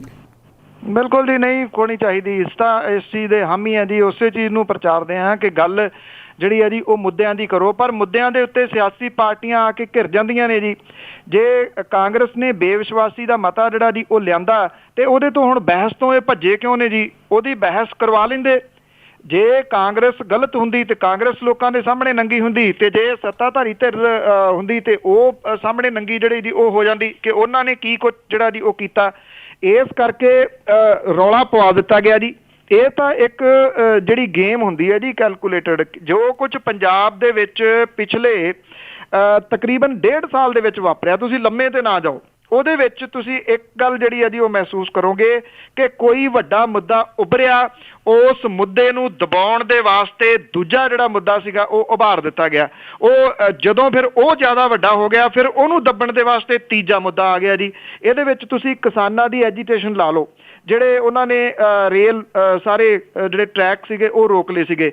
ਇਹਦੇ ਵਿੱਚ ਗੁਰੂ ਗ੍ਰੰਥ ਸਾਹਿਬ ਦੀ ਹੋਈ ਬੇਅਦਬੀ ਲਾ ਲਓ, ਇਹਦੇ ਵਿੱਚ ਸਰਸੇ ਵਾਲੇ ਨੂੰ ਦਿੱਤੀ ਮਾਫੀ ਲਾ ਲਓ, ਇਹਦੇ ਵਿੱਚ ਸਰਸੇ ਵਾਲੇ ਨੂੰ ਦਿੱਤੀ ਹੋਈ ਜਿਹੜੀ ਮਾਫੀ ਸੀ ਉਹਦੀ ਵਾਪਸੀ ਲੈ ਲਓ, ਇਹਦੇ ਵਿੱਚ ਸਰਬੱਤ ਖਾਲਸਾ ਜਿਹੜਾ ਜੀ ਹੋਇਆ ਸੀਗਾ ਉਹ ਲੈ ਲਓ। ਇਹ ਸਾਰੀਆਂ ਜਿਹੜੀਆਂ ਚੀਜ਼ਾਂ ਸੀਗੀਆਂ ਨਾ, ਇਹ ਇੱਕ ਦੂਜੇ ਦੇ ਨਾਲ ਕੋਰਿਲੇਟਡ ਨੇ। ਇਹ ਇਸ ਕਰਕੇ ਹੁੰਦੀਆਂ ਨੇ ਕਿ ਜਿਹੜੀਆਂ ਸਿਆਸੀ ਪਾਰਟੀਆਂ ਨੇ ਉਹ ਇਹ ਸਮਝਦੀਆਂ ਨੇ ਕਿ ਜੇ ਅਸਲ ਮੁੱਦਿਆਂ ਦੀ ਗੱਲ ਛਿੜ ਪਈ ਤਾਂ ਫਿਰ ਲੋਕਾਂ ਨੂੰ ਜਵਾਬ ਦੇਣਾ ਔਖਾ ਹੋ ਜਾਊਗਾ ਜੀ। ਇਸ ਕਰਕੇ ਉਹ ਮੁੱਦੇ ਹਮੇਸ਼ਾ ਪਾਸੇ ਹੀ ਕੀਤੇ ਜਾਂਦੇ ਰਹੇ ਨੇ, ਸ਼ਾਇਦ ਪਾਸੇ ਕੀਤੇ ਜਾਂਦੇ ਰਹਿਣਗੇ ਜਿੰਨੀ ਦੇਰ ਤੱਕ ਲੋਕ ਜਿਹੜੇ ਆ ਜੀ ਉਹ ਸੁਚੇਤ ਨਹੀਂ ਹੁੰਦੇ। ਲੋਕ ਜਿੰਨੀ ਦੇਰ ਤੱਕ ਇਹ ਰਵਾਇਤੀ ਪਾਰਟੀਆਂ ਜਿਹੜੇ ਨੇ ਜੀ ਉਹਨਾਂ ਦੇ ਗਲ 'ਚ ਗੂਠਾ ਨਹੀਂ ਦੇ ਦਿੰਦੇ ਕਿ ਤੁਸੀਂ ਭੱਜ ਕਿਉਂ ਰਹੇ ਹੋ ਅਸਲ ਮੁੱਦਿਆਂ ਤੋਂ। ਅੱਜ ਹੀ ਸਾਡੇ ਨਾਲ ਜੁੜੇ ਨੇ ਮਹਿੰਦਰ ਸਿੰਘ ਜੀ। ਹਾਂਜੀ ਭੈਣ ਜੀ, ਸਤਿ ਸ੍ਰੀ ਅਕਾਲ। ਸਤਿ ਸ਼੍ਰੀ ਅਕਾਲ। ਸਤਿ ਸ਼੍ਰੀ ਅਕਾਲ ਜੀ। ਸਤਿ ਸ਼੍ਰੀ ਅਕਾਲ ਜੀ। ਸਤਿ ਸ਼੍ਰੀ ਅਕਾਲ। ਅੱਛਾ ਪੰਨੂ ਸਾਹਿਬ, ਅਮਰੀਕਾ ਦੇ ਵਿਦੇਸ਼ ਸਕੱਤਰ ਜੌਨ ਕੈਰੀ ਭਾਰਤ ਦੇ ਦੌਰੇ ਤੇ ਅਮਰੀਕਾ ਤੇ ਭਾਰਤ ਦੇ ਵਿਚਾਲ ਬੜੇ ਲੰਮੇ ਸਮੇਂ ਤੋਂ ਅਟਕਦੇ ਆ ਰਹੇ ਜਿਹੜਾ ਰਕਸ਼ਾ ਸਮਝੌਤੇ ਤੇ ਹੁਣ ਸਾਈਨ ਕੀਤੇ ਆ, ਉਹਦਾ ਨਾਮ ਹੈ logistic exchange memorandum of agreement. ਇਸ ਸਮਝੌਤੇ ਦੇ ਤਹਿਤ ਭਾਰਤ ਨੇ ਆਪਣੇ ਸਿਵਿਲੀਅਨ, ਫੌਜੀ ਅਤੇ ਨੇਵਲ ਅੱਡੇ ਅਮਰੀਕਾ ਲਈ ਖੋਲ੍ਹ ਦਿੱਤੇ ਆ। ਇਹਨੂੰ ਭਾਵੇਂ ਦਵੱਲਾ ਸਮਝੌਤੇ ਦਾ ਨਾਮ ਦੱਸਿਆ ਜਾ ਰਿਹਾ ਆ, ਪਰ ਅਮਰੀਕਾ ਦੇ ਕਿਹੜੇ ਦੇਸ਼ ਤੋਂ ਭਾਰਤੀ ਫੌਜ ਨੇ ਜਾਂ ਭਾਰਤੀ ਨੇਵੀ ਨੇ ਕਿਹੜੇ ਦੇਸ਼ ਤੇ ਚੜ੍ਹਾਈ ਕਰਨੀ ਹੈ? ਥੈਂਕ ਯੂ ਜੀ। ਆਈ ਥਿੰਕ ਅਮਰੀਕਾ ਦੇ ਨਾਲ ਜਿਹੜੇ ਸਬੰਧ ਨੇ ਭਾਰਤ ਦੇ, ਉਹਦੇ ਉੱਤੇ ਕਈ ਜਿਹੜਾ ਜੀ ਕਿੰਤੂ ਪਰੰਤੂ ਹੁੰਦਾ ਰਿਹਾ। ਔਰ ਪਿਛਲੇ ਦਿਨਾਂ ਦੇ ਵਿੱਚ ਤੁਸੀਂ ਦੇਖਿਆ ਹੋਣਾ ਕਿ ਇੱਕ ਜਿਹੜਾ ਰੱਖਿਆ ਸਮਝੌਤਾ ਹੈ ਉਹ ਰਸ਼ੀਆ ਦੇ ਨਾਲ ਪਾਕਿਸਤਾਨ ਦਾ ਜਿਹੜਾ ਜੀ ਉਹ ਹੋਣ ਜਾ ਰਿਹਾ। ਇਹ ਨਵੀਂ ਇੱਕ ਡਿਵੈਲਪਮੈਂਟ ਜਿਹੜੀ ਹੈ ਨਾ ਜੀ ਉਹ ਸਾਹਮਣੇ ਆ ਰਹੀ ਹੈ। ਇੱਕ ਪਾਸੇ ਜਿਹੜਾ ਚਾਈਨਾ ਜੀ ਉਹ ਪਾਕਿਸਤਾਨ ਨੂੰ ਹਥਿਆਰ ਵੇਚੀ ਜਾਂਦਾ, ਆਪਣੇ ਸਮਾਨ ਜਿਹੜਾ ਵੇਚੀ ਜਾਂਦਾ। ਹੁਣ ਰਸ਼ੀਆ ਵੀ ਸੋਚਦਾ ਜੀ ਇਹ ਭਾਰਤ ਵਾਲੇ ਪਾਸਿਓਂ ਮੇਰੀ ਸੇਲ ਕੁਝ ਘਟੀ ਆ, ਇਹ ਅਮਰੀਕਾ ਦੇ ਪਿਛਲੱਗ ਬਣ ਰਹੇ ਆ ਤੇ ਉਹਨੂੰ ਪਿਛਲੱਗ ਇੱਕ ਚਾਹੀਦਾ ਹੋਰ। ਉਹਨੇ ਜਿਹੜਾ ਜੀ ਪਾਕਿਸਤਾਨ ਵੱਲ ਨੂੰ ਰੁਖ ਜਿਹੜਾ ਉਹ ਕਰ ਲਿਆ। ਆਈ ਥਿੰਕ ਜਿੱਥੋਂ ਤੱਕ ਇਹ ਮਸ਼ਕਾਂ ਦੀ ਗੱਲ ਹੈ ਜਿਹੜੀਆਂ ਸਾਂਝੇ ਤੌਰ ਦੇ ਉੱਤੇ ਕੀਤੀਆਂ ਜਾਂਦੀਆਂ ਨੇ, ਇਹ ਇੱਕ ਦੂਜੇ ਤੋਂ ਆਦਾਨ ਪ੍ਰਦਾਨ ਹੁੰਦਾ ਜੀ ਸਿੱਖਣਾ। ਪਰ ਤੁਹਾਡਾ ਪੁਆਇੰਟ ਜਿਹੜਾ ਜੀ ਉਹ ਸਹੀ ਹੈ ਕਿ ਕਿਸ ਪਾਸੇ ਵੱਲ ਨੂੰ ਇੱਥੋਂ ਜਿਹੜੀ ਹੈ ਜੀ ਉਹ ਚੜ੍ਹਾਈ ਕਰਨੀ ਹੈ। ਸ਼ਾਇਦ ਕਿਤੇ ਨਾ ਕਿਤੇ ਤੁਸੀਂ ਇਹ ਕਹਿ ਸਕਦੇ ਹੋ ਕਿ ਦੱਖਣੀ ਕੋਰੀਆ ਦੇ ਵਿੱਚ ਜੋ ਕੁਝ ਹੋ ਰਿਹਾ, ਜਿਹੜੇ ਪਰਮਾਣੂ ਧਮਾਕੇ ਉਹਨੇ ਕੀਤੇ ਨੇ, ਇਹ ਵੀ ਬੜਾ ਕੁਝ ਜਿਹੜਾ ਜੀ ਆਉਣ ਵਾਲੇ ਦਿਨਾਂ ਦੇ ਦੌਰਾਨ ਇਸ ਸਮੁੱਚੇ ਖਿੱਤੇ ਦਾ ਬਹੁਤ ਕੁਝ ਜਿਹੜਾ ਜੀ ਉਹ ਬਦਲੂਗਾ। ਕੁਝ ਚੀਜ਼ਾਂ ਸਾਡੇ ਸਾਹਮਣੇ ਆਉਣਗੀਆਂ ਵਿਸ਼ਵ ਲੈਵਲ ਦੀਆਂ, ਕੁਝ ਚੀਜ਼ਾਂ ਸਾਡੇ ਸਾਹਮਣੇ ਨਹੀਂ ਆਉਣਗੀਆਂ। ਅੰਦਰ ਖਾਤੇ ਉਹਦੇ ਉੱਤੇ ਜਿਹੜਾ ਜੀ ਉਹ ਵਰਕ ਹੋਊਗਾ। ਆਈ ਥਿੰਕ ਇਹ ਨਵੀਂ ਡਿਵੈਲਪਮੈਂਟ ਜਿਹੜੀ ਹੈ ਜੀ ਉਹ ਚਾਹੇ ਰਸ਼ੀਆ ਤੇ ਪਾਕਿਸਤਾਨ ਵਾਲੀ ਆ, ਰਸ਼ੀਆ ਤੇ ਜਿਹੜੀ ਚਾਈਨਾ ਤੇ ਪਾਕਿਸਤਾਨ ਵਾਲੀ ਆ, ਭਾਰਤ ਤੇ ਅਮਰੀਕਾ ਵਾਲੀ ਆ, ਇਹ ਅਜੀਬੋ ਗਰੀਬ ਜੇ ਗੱਠਜੋੜ ਜਿਹੜੇ ਆ ਨਾ ਜੀ ਉਹ ਹੋ ਰਹੇ ਨੇ ਜੀ। ਸਾਡੇ ਨਾਲ ਜੁੜੇ ਨੇ ਬਲਵਿੰਦਰ ਸਿੰਘ। ਸਤਿ ਸ਼੍ਰੀ ਅਕਾਲ ਜੀ। ਸਤਿ ਸ਼੍ਰੀ ਅਕਾਲ। ਹੈਲੋ। ਹਾਂਜੀ ਹਾਂਜੀ, ਕੀ ਸਵਾਲ ਜੀ? ਸਤਿ ਸ਼੍ਰੀ ਅਕਾਲ। ਪੰਨੂ ਸਾਹਿਬ ਨਾਲ ਗੱਲ ਕਰਨੀ ਚਾਹੁੰਦਾ ਜੀ। ਕਰੋ ਜੀ ਕਰੋ। ਜੀ। ਪੰਨੂ ਸਾਹਿਬ ਗੱਲ ਇਹ ਹੈ ਵੀ, ਹਾਂਜੀ ਪੰਨੂ ਸਾਹਿਬ ਨੂੰ ਮੈਸੇਜ ਇਹ ਹੈਗਾ ਕਿ ਥੋੜਾ ਜਿਹਾ ਹੋਏ ਉਹਨਾਂ ਨਾਲ ਕੇਜਰੀਵਾਲ ਨਾਲ ਗੱਲ ਕਰਨ ਵੀ ਜਿੱਦਾਂ ਉਹ ਅੰਦਰ ਕਰ ਦੂੰ ਫਲਾਣੇ ਨੂੰ ਢਿਮਕਾ ਕਰ ਦੂੰ। ਇਹ ਪਾਰਟੀ ਹੁਣ ਬਹੁਮਤ ਵੱਲ ਜਾ ਰਹੀ ਆ, ਬਣੀ ਹੋਈ ਖੇਲ ਨਾ ਖਰਾਬ ਕਰ ਦੇਣ। ਸਾਰੇ ਬੰਦੇ ਹੀ ਆਪਣੀ ਲਿਮਟ 'ਚ ਰਹਿ ਕੇ ਗੱਲ ਕਰਨ ਤਾਂ ਕਿ ਜਿਹੜਾ ਸਹੀ ਮੁੱਦਾ ਹੈ ਜਾਂ ਸਹੀ ਕੰਮ ਆ ਉਹ ਹੋ ਸਕੇ। ਅੱਗੇ ਰੋਜ਼ ਦਾ ਇੱਕ ਹਫ਼ਤੇ ਦਾ ਇੱਕ ਬੰਦਾ ਉਹਨਾਂ ਦਾ ਅੰਦਰ ਹੋਈ ਜਾਂਦਾ, ਤੇ ਪੁਲਿਸ ਰਿਸਪੈਕਟ ਹਰ ਬੰਦੇ ਦੀ ਕਰਨ ਤੇ ਆਪਣਾ ਮੁੱਦਾ ਜਿਹੜਾ ਉਹ ਉਭਾਰ ਕੇ ਤੇ ਆਪਣਾ ਜਿੱਤ ਪ੍ਰਾਪਤ ਕਰਨ। Thank you. ਦੇਖੋ ਜੀ, ਐਜ਼ ਏ ਪੱਤਰਕਾਰ ਹੋਣ ਦੇ ਨਾਤੇ ਜਿਹੜਾ ਇਹ ਸਵਾਲ ਹੈ, ਜਦੋਂ ਕਿਤੇ ਮੇਰਾ ਦਾਅ ਲੱਗਿਆ ਮੈਂ ਜ਼ਰੂਰ ਪ੍ਰੈਸ ਕਾਨਫਰੰਸ ਦੇ ਵਿੱਚ ਜਾਂ ਕੋਈ ਇੰਟਰਵਿਊ ਦੇ ਹੈ ਜੀ ਕੋਸ਼ਿਸ਼ ਜੇ ਕੀਤੀ ਜਾ ਸਕੇ, ਇਹ ਤੁਹਾਡਾ ਸਵਾਲ ਜ਼ਰੂਰ ਉਹਨਾਂ ਤੱਕ ਕਰਾਂਗੇ ਜੀ ਵੀ ਇਹ ਮੁੱਦਾ ਨਹੀਂ ਹੈ। ਇਹਦੇ ਨਾਲ ਮੈਂ ਤੁਹਾਡੇ ਨਾਲ ਬਿਲਕੁਲ ਸਹਿਮਤ ਹਾਂ। ਇਹ ਮੁੱਦਾ ਨਹੀਂ ਹੈ ਕਿ ਅੰਦਰ ਕਰ ਦਿਆਂਗੇ, ਫੜ ਲਾਂਗੇ, ਉਹ ਕਰ ਲਾਂਗੇ, ਆਹ ਕਰ ਲਾਂਗੇ। ਇਹ ਅਸਲ ਮੁੱਦਿਆਂ ਤੋਂ ਧਿਆਨ ਜਿਹੜਾ ਜੀ ਉਹ ਡਾਈਵਰਟ ਕਰਨ ਵਾਲੇ ਪਾਸੇ ਵੱਲ ਨੂੰ ਹੋਊਗੀ ਗੱਲ। ਤੁਹਾਡੇ ਨਾਲ ਸਹਿਮਤ ਹਾਂ ਜੀ ਮੈਂ। ਪਲਵਿੰਦਰ ਢਿੱਲੋਂ ਜੀ। ਪਲਵਿੰਦਰ ਜੀ ਸਤਿ ਸ਼੍ਰੀ ਅਕਾਲ। ਹਾਂਜੀ ਸਤਿ ਸ਼੍ਰੀ ਅਕਾਲ ਭੈਣ ਜੀ। ਸਤਿ ਸ਼੍ਰੀ ਅਕਾਲ ਪੰਨੂ ਸਾਹਿਬ। ਸਤਿ ਸ਼੍ਰੀ ਅਕਾਲ ਜੀ। ਸਰ ਹਾਂਜੀ ਭਾਈ, ਮੇਰਾ ਸਵਾਲ ਹੈਗਾ ਜਿਹੜਾ ਨਵਜੋਤ ਸਿੱਧੂ ਤੇ ਉਹਦੀ ਵਾਈਫ ਆ ਦੋਵੇਂ, ਜਿੱਦਾਂ ਇਹ ਕੀ ਆਪਣੇ ਲੋਕਾਂ ਨੂੰ ਘੁੰਮਣ ਘੁੱਸੇ ਪਾ ਰਹੇ ਜਾਂ ਚੱਕਰ ਕੀ ਆ, ਜਾਂ ਨਵਜੋਤ ਜਿਹੜੇ ਦੂਜੇ ਆਪਣੇ ਬੈਂਸ ਭਰਾ ਆਵੇ ਉਹਨਾਂ ਨੂੰ ਕੁੱਟ ਖਾਣ ਨੂੰ ਅੱਗੇ ਕਰਤਾ, ਇਹਦੇ ਬਾਰੇ ਦੱਸਿਓ ਕੀ ਚੱਕਰ ਕੀ ਆ, ਇਹਨਾਂ ਦੀ ਆਪੂ ਜੀ ਰਲਦੀ ਨਹੀਂ ਗੱਲਬਾਤ ਜਾਂ ਕੀ, ਜਾਂ ਲੋਕਾਂ ਨੂੰ ਬੇਵਕੂਫ ਬਣਾ ਰਹੇ ਭਾਜੀ, ਇਹਦੇ ਬਾਰੇ ਦੱਸਿਓ। Thank you. ਮੈਂ ਵੈਸੇ ਨਿਊਜ਼ ਦੇ ਵਿੱਚ ਵੀ ਜਿਹੜਾ ਜੀ ਉਹ ਕਵਰ ਕੀਤਾ ਕਿ ਡਿਟੇਲ ਦੇ ਵਿੱਚ ਕਿ ਕੀ ਕੁਝ ਵਿਧਾਨ ਸਭਾ ਦੇ ਵਿੱਚ ਹੋਇਆ। ਇਹ ਬੜੀ ਹੈਰਾਨਗੀ ਦੀ ਵਾਲੀ ਗੱਲ ਹੈ ਕਿ ਨਵਜੋਤ ਸਿੰਘ ਸਿੱਧੂ ਹੋਰੀ ਕੁਝ ਕਰ ਰਹੇ ਨੇ, ਨਵਜੋਤ ਕੌਰ ਸਿੱਧੂ ਜਿਹੜੇ ਨੇ ਜੀ ਉਹ ਕੁਝ ਕਰ ਰਹੇ ਨੇ। ਹੋ ਸਕਦਾ ਜੀ ਕਿਤੇ ਜੋਤਸ਼ੀ ਨੇ ਨਾ ਕਿਹਾ ਹੋਵੇ ਵੀ ਦੋਨੋਂ ਜਾਣੇ ਜਿਹੜੇ ਵੱਖੋ ਵੱਖਰੇ ਵਿਚਾਰ ਰੱਖੋ, ਫਿਰ ਤੁਹਾਡਾ ਸੂਤ ਲੱਗ ਸਕਦਾ ਜੀ। ਕੁਛ ਤਾਂ ਹੈ, 15 ਦਿਨਾਂ ਬਾਅਦ ਆਣ ਕੇ ਦੇਖੀਏ ਕੀ ਕਹਿੰਦੇ ਆ। ਸਾਡੇ ਨਾਲ ਜੁੜੇ ਨੇ ਸੁਰਿੰਦਰ ਸਿੰਘ। ਹਾਂਜੀ ਬਲਵਿੰਦਰ ਭਾਈ ਸਤਿ ਸ਼੍ਰੀ ਅਕਾਲ ਜੀ। ਸਤਿ ਸ਼੍ਰੀ ਅਕਾਲ। ਉਹ ਆਪਣੇ ਜੀ ਨਿਊਜ਼ ਮੈਂ ਵੀ ਸੁਣਦਾ, ਪੰਨੂ ਭਾਈ ਉਹਨਾਂ ਦਾ ਖਬਰਾਂ ਵੀ ਮੈਂ ਸੁਣਦਾ ਹੁੰਦਾ, ਵੈਰੀ ਗੁੱਡ ਆ ਜੀ। ਤੇ ਉਹ ਇੱਕ ਮੇਰੇ ਦਿਮਾਗ 'ਚ ਇਹ ਆ ਰਹੀ ਹੈ ਵੀ ਇੱਕ ਇਹ ਬੰਦੇ ਜਿੰਨੇ ਅਕਾਲੀ ਹੋਏ ਜਾਂ ਆਪਣੇ ਕਾਂਗਰਸ ਵਾਲੇ ਹੋਏ, ਇੱਕ ਆਪ ਦੇ ਮਗਰ ਕਿਉਂ ਪੈ ਗਏ ਆ? ਇਹ ਜਾਣਬੁੱਝ ਕੇ ਉਹਨਾਂ ਦੇ ਮਗਰ ਸਕੈਂਡਲ ਪੈਦਾ ਕਰ ਰਹੇ ਆ, ਜਾਂ ਉਹ ਰੀਅਲੀ ਇੱਦਾਂ ਦੇ ਬੰਦੇ ਹੈਗੇ ਆ, ਜਾਂ ਉਹਨਾਂ ਦੀ ਦਿੱਲੀ ਦੀ ਪਰਫਾਰਮੈਂਸ ਇਹਨਾਂ ਦੇ ਕਿ ਉਹ ਗਲਤ ਦੱਸ ਰਹੇ ਆ? ਉਹ ਆਪਣੇ ਦਿੱਲੀ ਦੇ ਵਿੱਚ ਵੀ ਆਪਣੇ ਗੁਰਦੁਆਰਾ ਸਾਹਿਬ ਦੇ ਆਪਣੇ ਜਿਹੜੇ ਪ੍ਰਧਾਨ ਹੈਗੇ ਆ, ਉਹ ਵੀ ਇੱਧਰੋਂ ਬਾਦਲ ਹੋਣਾ ਦੇ ਪਾਰਟੀ ਦੇ ਬੰਦੇ ਹੈਗੇ ਆ। ਉਹ ਕੋਈ ਨਾ ਕੋਈ ਮੁੱਦਾ ਇਹਨਾਂ ਨੂੰ ਮਤਲਬ ਲੱਤਾਂ ਖਿੱਚਣ ਦੇ ਵੱਲ ਨੂੰ ਹੋਏ ਆ। ਕਿ ਰੀਅਲੀ ਕੇਜਰੀਵਾਲ ਇੱਦਾਂ ਦਾ ਬੈਡ ਬੰਦਾ ਕਿ ਇਹ ਬੈਡ ਬੰਦੇ ਆ? ਥੈਂਕ ਯੂ ਜੀ। ਦੇਖੋ, ਸਿਆਸਤ ਹੈ ਜੀ। ਸਿਆਸਤ ਦੇ ਵਿੱਚ ਦੋਸ਼ ਜਿਹੜੇ ਨੇ ਉਹ ਲਾਉਂਦੀਆਂ ਹੀ ਹੁੰਦੀਆਂ ਨੇ ਜੀ ਪਾਰਟੀਆਂ ਇੱਕ ਦੂਜੇ ਦੇ ਉੱਤੇ, ਨੀਵਾਂ ਦਿਖਾਉਣ ਦੇ ਵਾਸਤੇ, ਥੱਲੇ ਸੁੱਟਣ ਦੇ ਵਾਸਤੇ। ਕਿਉਂਕਿ ਉਹ ਆ ਨਾ ਜੀ, ਇੱਕ ਗੱਲ ਤਾਂ ਮੰਨਣ ਵਾਲੀ ਆ, ਭਾਵੇਂ ਉਹ ਆਮ ਆਦਮੀ ਪਾਰਟੀ ਦੇ ਵਿਰੋਧੀ ਹੋਣ, ਉਹ ਵੀ ਇਹ ਗੱਲ ਜਿਹੜੀ ਮੰਨਣਗੇ ਜੀ ਕਿ ਇਹ ਜਿਹੜੀ ਅਸਲ ਦੇ ਵਿੱਚ ਵਾਰੀ ਸੀਗੀ ਬੰਨੀ ਹੋਈ, ਉਹ ਟੁੱਟਦੀ ਨਜ਼ਰ ਆ ਰਹੀ ਹੈ ਉਹਨਾਂ ਨੂੰ ਤੀਜੀ ਧਿਰ ਜਿਹੜੀ ਆ ਜੀ ਉਹ ਬਰਦਾਸ਼ਤ ਨਹੀਂ ਹੋ ਰਹੀ। ਇਸੇ ਕਰਕੇ ਮੁੱਖ ਮੰਤਰੀ ਜਿਹੜੇ ਨੇ ਪ੍ਰਕਾਸ਼ ਸਿੰਘ ਬਾਦਲ ਹੋਰੀ ਜਿਹੜਾ ਜੀ ਉਹ ਬਾਰ-ਬਾਰ ਅਜੇ ਵੀ ਜਿਹੜਾ ਜੀ ਇਹੀ ਕਹੀ ਜਾਂਦੇ ਆ ਕਿ ਤੁਸੀਂ ਗਲਤੀ ਕਰ ਲਈ ਭਾਈ, 4 ਜਿਹੜੀਆਂ ਸੀਟਾਂ ਇੱਥੋਂ ਕਿਉਂ ਦਵਾਤੀਆਂ। ਉਹ ਅਜੇ ਵੀ ਲੋਕ ਫਤਵੇ ਨੂੰ ਮੰਨਣ ਦੇ ਵਾਸਤੇ ਜਿਹੜਾ ਜੀ ਉਹ ਤਿਆਰ ਨਹੀਂ ਗਏ ਕਿ ਇਹ ਲੋਕ ਫਤਵਾ ਸੀਗਾ, ਤੇ ਲੋਕ ਫਤਵੇ ਤੋਂ ਡਰਦਿਆਂ ਜਿਹੜਾ ਜੀ ਇਹ ਸਾਰਾ ਕੁਝ ਉਹ ਕਰ ਰਹੇ ਨੇ ਜੀ। ਤੇ ਕਿਉਂਕਿ ਉਹਨਾਂ ਨੂੰ ਇਹ ਲੱਗਦਾ ਸੀਗਾ ਕਿ ਅਸੀਂ ਨਹੀਂ ਤਾਂ ਦੂਜੇ ਨਹੀਂ ਤਾਂ ਅਸੀਂ, ਭਾਵ ਕਿ ਉਹਨਾਂ ਦੇ ਤਾਂ ਆਪਸ ਦੇ ਵਿੱਚ ਕੰਮ ਉੱਦਾਂ ਹੀ ਹੋਈ ਜਾਂਦੇ ਸੀਗੇ। ਰਗੜੇ ਤਾਂ ਜਿਹੜੇ ਆਮ ਲੋਕ ਜਾ ਰਹੇ ਸੀਗੇ। ਚਲੋ ਕੱਲ ਨੂੰ ਕਿਹਦੀ ਸਰਕਾਰ ਆਉਂਦੀ ਹੈ, ਕਿਹੜੀ ਪਾਰਟੀ ਜਿੱਤਦੀ ਆ, ਉਹ ਬਾਅਦ ਵਾਲੀਆਂ ਗੱਲਾਂ ਨੇ। ਕਮ ਸੇ ਕਮ ਜੇ ਇੰਨੀ ਚਰਚਾ ਛਿੜੀ ਆ ਪੰਜਾਬ ਮੁੱਦਿਆਂ ਦੀ, ਇਹਦਾ ਕ੍ਰੈਡਿਟ ਤਾਂ ਜਿਹੜਾ ਜੀ ਉਹ ਕੇਜਰੀਵਾਲ ਨੂੰ ਦੇ ਦੇਣਾ ਚਾਹੀਦਾ ਕਿ ਉਹਨੇ ਆ ਕੇ ਇਹ ਮੁੱਦਿਆਂ ਦੀ ਰਾਜਨੀਤੀ ਤਾਂ ਜਿਹੜੀ ਆ ਉਹ ਸ਼ੁਰੂ ਕੀਤੀ ਆ। ਬੇਸ਼ੱਕ ਕੁਝ ਚੀਜ਼ਾਂ ਉਹ ਵੀ ਉਹੋ ਜਿਹੀਆਂ ਕਰ ਰਹੇ ਨੇ ਜਿਹੋ ਜਿਹੀਆਂ ਰਵਾਇਤੀ ਪਾਰਟੀਆਂ ਕਰਦੀਆਂ ਨੇ। ਉਹ ਨੀਲੇ ਕਾਰਡਾਂ ਵਾਲੀ ਗੱਲ ਆ, ਆਟਾ ਦਾਲ ਵਾਲੀ ਗੱਲ ਹੈ, ਜਾਂ ਫਿਰ ਜੁਮਲੇਬਾਜ਼ੀ ਵਾਲੀ ਜਿਹੜੀ ਗੱਲ ਹੈ। ਵਾਅਦਾ ਉਹ ਕਰੋ ਜਿਹੜਾ ਤੁਸੀਂ ਪੂਰਾ ਜਿਹੜਾ ਜੀ ਉਹ ਕਰ ਸਕੋ। ਇਹ ਨਾ ਕਹੋ ਚੰਦ ਤੋੜ ਲਿਆਉਂਗਾ, ਤਾਰੇ ਤੋੜ ਲਿਆਉਂਗਾ। ਵਾਅਦੇ ਕਰੋ ਜੀ, ਗੋਲ ਗੱਪੇ ਖਵਾ ਦੂੰਗਾ, ਟਿੱਕੀਆਂ ਖਵਾ ਦੂੰਗਾ, ਜਿਹੜਾ ਤੁਸੀਂ ਪੂਰਾ ਕਰ ਸਕਦੇ ਹੋ ਜੀ। ਜਤਿੰਦਰ ਸਿੰਘ ਜੀ। ਹਾਂਜੀ ਸਤਿ ਸ਼੍ਰੀ ਅਕਾਲ ਭੈਣ ਜੀ। ਸਤਿ ਸ਼੍ਰੀ ਅਕਾਲ ਜੀ। ਸਤਿ ਸ਼੍ਰੀ ਅਕਾਲ ਜੀ। ਪੰਨੂ ਸਾਹਿਬ, ਮੈਂ ਇੱਕ ਕੁਐਸਚਨ ਸੀਗਾ ਮੇਰਾ, ਤਾਂ ਤੁਸੀਂ ਖਬਰਾਂ 'ਚ ਹੀ ਦੱਸ ਕੇ ਗਏ ਆ ਵੀ ਜਿਹੜਾ ਪਾਣੀਆਂ ਦਾ ਮਸਲਾ ਆ ਵੋਟਾਂ ਦੇ ਟਾਈਮ ਤੇ ਕਿਤੇ ਬਾਦਲ ਹੋਣੀ ਆ, ਪਾਣੀਆਂ ਦਾ ਮਸਲਾ ਇਹਨਾਂ ਦਾ ਇੱਕ ਆਖਰੀ ਹਥਿਆਰ ਨਹੀਂ ਹੈ ਕਿਤੇ? Thank you. ਦੇਖੋ, ਨਹੀਂ ਬਣਾਉਣ ਦੀ ਕੋਸ਼ਿਸ਼ ਤਾਂ ਪੂਰੀ ਕਰ ਰਹੇ ਨੇ ਜੀ। ਜਿਹੜੀਆਂ ਪੰਚਾਇਤਾਂ ਨੇ ਉਹਨਾਂ ਤੋਂ ਮਤੇ ਪਵਾਏ ਗਏ ਨੇ। ਹੈਰਾਨਗੀ ਦੀ ਗੱਲ ਇਹ ਆ ਕਿ ਪੰਚਾਇਤਾਂ ਦੇ ਮਤੇ ਸੁਪਰੀਮ ਕੋਰਟ ਦੇ ਫੈਸਲੇ ਨੂੰ, ਸੁਪਰੀਮ ਕੋਰਟ ਨੂੰ ਪ੍ਰਭਾਵਿਤ ਕਿਵੇਂ ਕਰਨਗੇ? ਇਹ ਆਪਣੇ ਆਪ ਦੇ ਵਿੱਚ ਸਵਾਲ ਹੀ ਹੈ ਜੀ। ਮੈਂ ਬ੍ਰੇਕ ਦੇ ਡਿਊਰਿੰਗ ਖਬਰਾਂ ਤੇ ਤੁਹਾਡੀਆਂ ਕਾਲ ਦੀ ਬ੍ਰੇਕ ਦੇ ਡਿਊਰਿੰਗ ਅਪਡੇਟ ਕਰ ਰਿਹਾ ਸੀਗਾ ਜੀ ਸਟੇਟਸ। ਉਹਦੇ ਵਿੱਚ ਵੀ ਮੈਂ ਇਹੀ ਗੱਲ ਜਿਹੜੀ ਉਹ ਲਿਖੀ ਆ ਕਿ ਪਾਣੀਆਂ ਦੇ ਵਾਸਤੇ ਜਿਹੜੀ ਵੱਡੀ ਜੰਗ ਹੋਣੀ ਆ ਇਸ ਮੁਲਕ ਦੇ ਵਿੱਚ ਜਾਂ ਦੁਨੀਆ ਦੇ ਵਿੱਚ ਇਹ ਕਿਹਾ ਜਾਂਦਾ ਕਿ ਦੁਨੀਆ ਦੇ ਵਿੱਚ ਸਭ ਤੋਂ ਵੱਡੀ ਜੰਗ ਜਿਹੜੀ ਆ ਉਹ ਪਾਣੀ ਦੀ ਹੋਊਗੀ। ਤਾਮਿਲਨਾਡੂ ਤੇ ਕਰਨਾਟਕਾ ਦੇ ਵਿੱਚ ਸ਼ਾਇਦ ਇਸ ਜੰਗ ਦੀ ਸ਼ੁਰੂਆਤ ਜਿਹੜੀ ਆ ਜੀ ਉਹ ਹੋ ਚੁੱਕੀ ਆ। ਹਾਂ, ਇਹਦੇ ਉੱਤੇ ਸਿਆਸਤ ਪੂਰੀ ਹੋਊਗੀ ਜੀ। ਆਉਂਦੇ ਦਿਨਾਂ ਦੇ ਦੌਰਾਨ ਸੁਪਰੀਮ ਕੋਰਟ ਦੇ ਵੱਲੋਂ ਫੈਸਲਾ ਇਹਦੇ ਸਬੰਧ ਦੇ ਵਿੱਚ ਆਉਣ ਵਾਲਾ ਹੈ ਜੀ। ਉਹ ਪ੍ਰਭਾਵਿਤ ਕਰੂਗਾ ਪੰਜਾਬ ਦੀ ਰਾਜਨੀਤੀ ਨੂੰ, ਉਹ ਪ੍ਰਭਾਵਿਤ ਕਰੂਗਾ, 100% ਪ੍ਰਭਾਵਿਤ ਕਰੂਗਾ ਜੀ। ਜੈ ਸੁੰਦਲ ਜੀ, ਸਤਿ ਸ਼੍ਰੀ ਅਕਾਲ। ਹਾਂਜੀ, ਸਤਿ ਸ਼੍ਰੀ ਅਕਾਲ ਭੈਣ ਜੀ। ਜੀ ਸਤਿ ਸ਼੍ਰੀ ਅਕਾਲ। ਸਤਿ ਸ਼੍ਰੀ ਅਕਾਲ ਪੰਨੂ ਸਾਹਿਬ। ਸਤਿ ਸ਼੍ਰੀ ਅਕਾਲ ਜੀ। ਹਾਂਜੀ ਪੰਨੂ ਸਾਹਿਬ, ਮੇਰਾ ਇੱਕ ਸਵਾਲ ਆ ਛੋਟੇ ਆਪਣੇ ਤੇ ਜਿਸ ਤਰ੍ਹਾਂ ਇਹਨਾਂ ਨੇ ਪਹਿਲਾਂ ਅਕਾਲੀ ਜਿਹੜੀ ਰਵਾਇਤੀ ਆਪਣੀ ਪਾਰਟੀ ਹੈਗੀ ਨਾ ਬੜੀ ਕਾਹਲੀ ਪਾਈ ਸੀ ਕਿ ਅਸੀਂ ਜਿਹੜੀ ਉਮੀਦਵਾਰਾਂ ਦੀ ਲਿਸਟ ਜਾਰੀ ਕਰ ਦੇਣੀ ਆ। ਇਹਨਾਂ ਨੇ ਤੇ ਖੁਦ ਇਹਨਾਂ ਦੇ ਸਲਫ ਹੈਗੇ, ਇਹਨਾਂ ਨੇ ਨਹੀਂ ਕੀਤੀ ਤੇ ਨਾਲ ਹੀ ਜਿਹੜੇ ਆਪਣੇ ਚਲੋ ਖੈਰ ਇਹਨਾਂ ਨੂੰ ਕਿਉਂ ਨਹੀਂ ਕੀਤੀ ਤੇ ਜਿਹੜੇ ਕਾਂਗਰਸ ਵਾਲੇ ਨੇ ਉਹਨਾਂ ਨੇ ਤਾਂ ਖੈਰ ਚਲੋ ਵੱਡੇ ਘਰ ਤੋਂ ਮਨਜ਼ੂਰੀ ਲੈਣੀ, ਪਰ ਇਹਨਾਂ ਨੇ ਕਿਉਂ ਨਹੀਂ ਕੀਤੀ। ਤੇ ਨਾਲ ਹੀ ਮੇਰਾ ਇਹ ਸਵਾਲ ਹੈ ਕੀ ਇਹ ਅਕਾਲੀ ਜਿਹੜੇ ਆ ਪੁਰਾਣੇ ਬੰਦਿਆਂ ਨੂੰ ਨਹੀਂ ਸੀਟਾਂ ਦੁਬਾਰਾ ਜਿਹੜੇ ਬੈਠੇ ਉਹਨਾਂ ਨੂੰ ਦੇ ਰਹੇ? Thank you.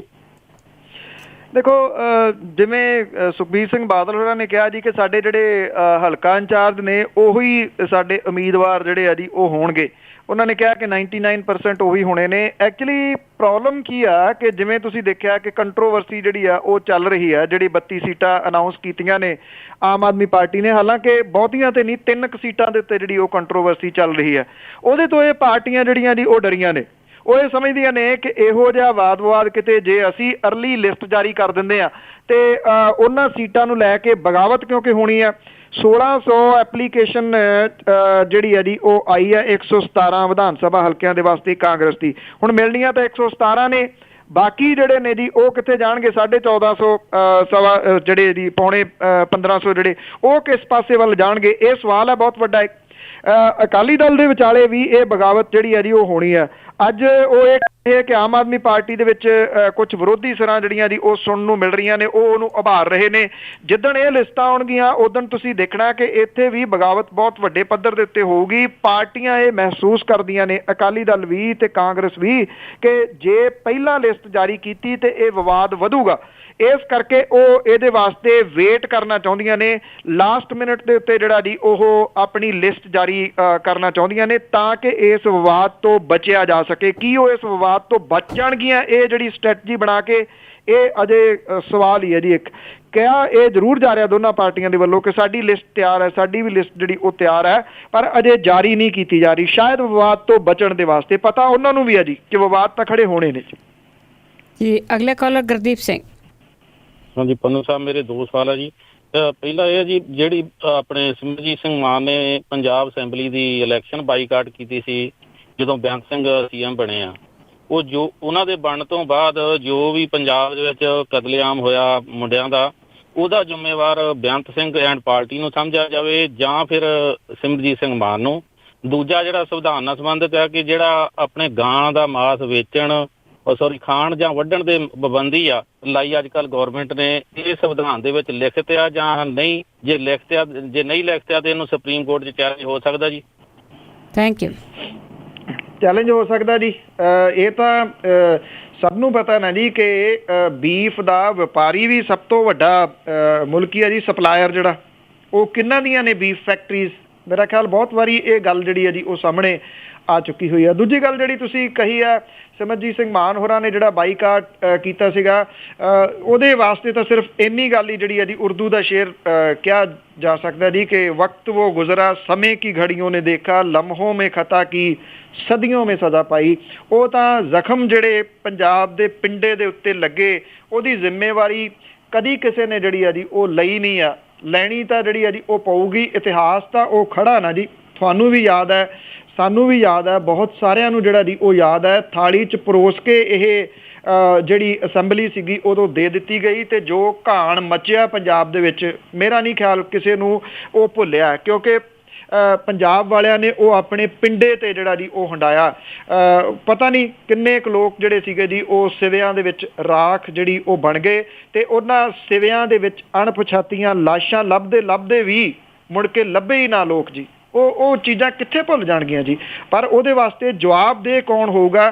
ਤੁਹਾਡਾ ਕੁਐਸਚਨ ਮੈਂ ਇਸ ਪੱਖੋਂ ਇਹਨੂੰ ਇੱਕ ਚੰਗਾ, ਮੈਂ ਬਹੁਤ ਵਧੀਆ ਇਸ ਕਰਕੇ ਨਹੀਂ ਕਹੂੰਗਾ ਕਿ ਬਹੁਤ ਸੈਡ ਕੁਐਸਚਨ ਆ ਜੀ, ਇਹ ਉਦਾਸ ਕਰ ਦਿੰਦਾ ਹੈ ਕੁਐਸਚਨ ਤੁਹਾਨੂੰ ਕਿ ਕੀ ਕੁਝ ਤੁਸੀਂ ਜਿਹੜਾ ਜੀ ਉਹ ਦੇਖਿਆ ਹੋਇਆ, ਪਰ ਯਾਦ ਰੱਖਣਾ ਬੜਾ ਜ਼ਰੂਰੀ ਹੈ ਜੀ।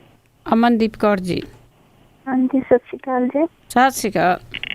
ਹਾਂਜੀ ਵੀਰ ਜੀ, ਮੇਰਾ ਇੱਕ ਛੋਟਾ ਜਿਹਾ ਸਵਾਲ ਹੈ ਕਿ ਮੈਂ ਉਹ ਵੀਡੀਓ ਦੇਖੀ ਸੀ ਬਿਆਸ ਭਰਾਵਾਂ ਦੀ, ਤੇ ਮੈਂ ਪੁੱਛਣਾ ਚਾਹੁੰਦੀ ਹਾਂ ਕਿ ਉੱਥੇ ਲੋਕਾਂ ਦੀ ਬਿਲਕੁਲ ਹੀ ਜ਼ਮੀਰ ਮਰ ਚੁੱਕੀ ਹੈ ਕਿ ਮਤਲਬ ਜਿਸ ਤਰ੍ਹਾਂ ਉਹ ਰੋ ਰਹੇ ਸੀ ਕਿ ਇਸ ਤਰ੍ਹਾਂ ਕੋਈ ਵੀ ਪਾਣੀ ਦਾ ਘੁੱਟ ਵੀ ਉੱਥੇ ਅਲਾਊਡ ਨਹੀਂ ਹੈ ਕਿ ਕਿਸੇ ਨੂੰ ਕੋਈ ਪਿਲਾ ਸਕਦਾ, ਤੇ ਇਸ ਤਰ੍ਹਾਂ ਤੇ ਬਾਦਲ ਦੇ ਟੇਬਲਾਂ ਤੇ ਬੋਤਲਾਂ ਵੀ ਹੁੰਦੀਆਂ, ਸਾਰਾ ਕੁਛ ਹੁੰਦਾ, ਪਰ ਮੈਂ ਉਹ ਦੇਖ ਕੇ ਬੜੀ ਭਾਵੁਕ ਜਿਹੀ ਹੋਈ ਹਾਂ ਕਿ ਬਿਲਕੁਲ ਹੀ ਜ਼ਮੀਰ ਮਰ ਚੁੱਕੀ ਹੈ। ਜਿਸ ਤਰ੍ਹਾਂ ਪ੍ਰੈਸ ਰਿਪੋਰਟਰ ਫਿਰ ਰਹੇ ਸੀ ਚਾਹੇ ਕੋਈ ਹੋਰ, ਉਹਨਾਂ ਨੂੰ ਅਲਾਊਡ ਨਹੀਂ ਹੈ ਕਿ ਵੈਸੇ ਨਹੀਂ ਪਿਲਾ ਰਹੇ ਸੀ ਉਹਨਾਂ ਨੂੰ ਪਾਣੀ। Thank you.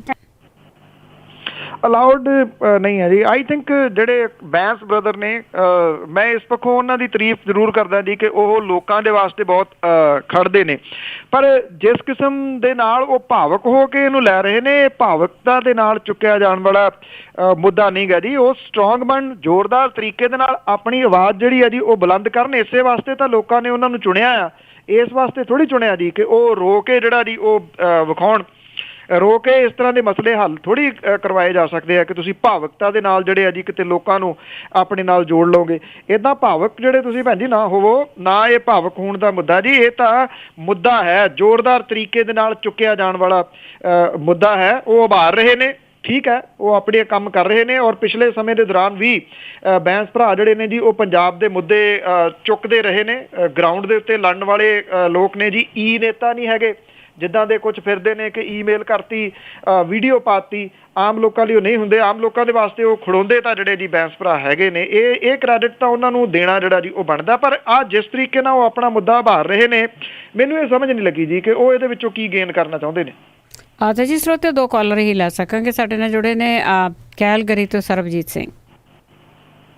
ਹੈਲੋ ਭੈਣ ਜੀ, ਸਤਿ ਸ਼੍ਰੀ ਅਕਾਲ। ਸਤਿ ਸ਼੍ਰੀ ਅਕਾਲ।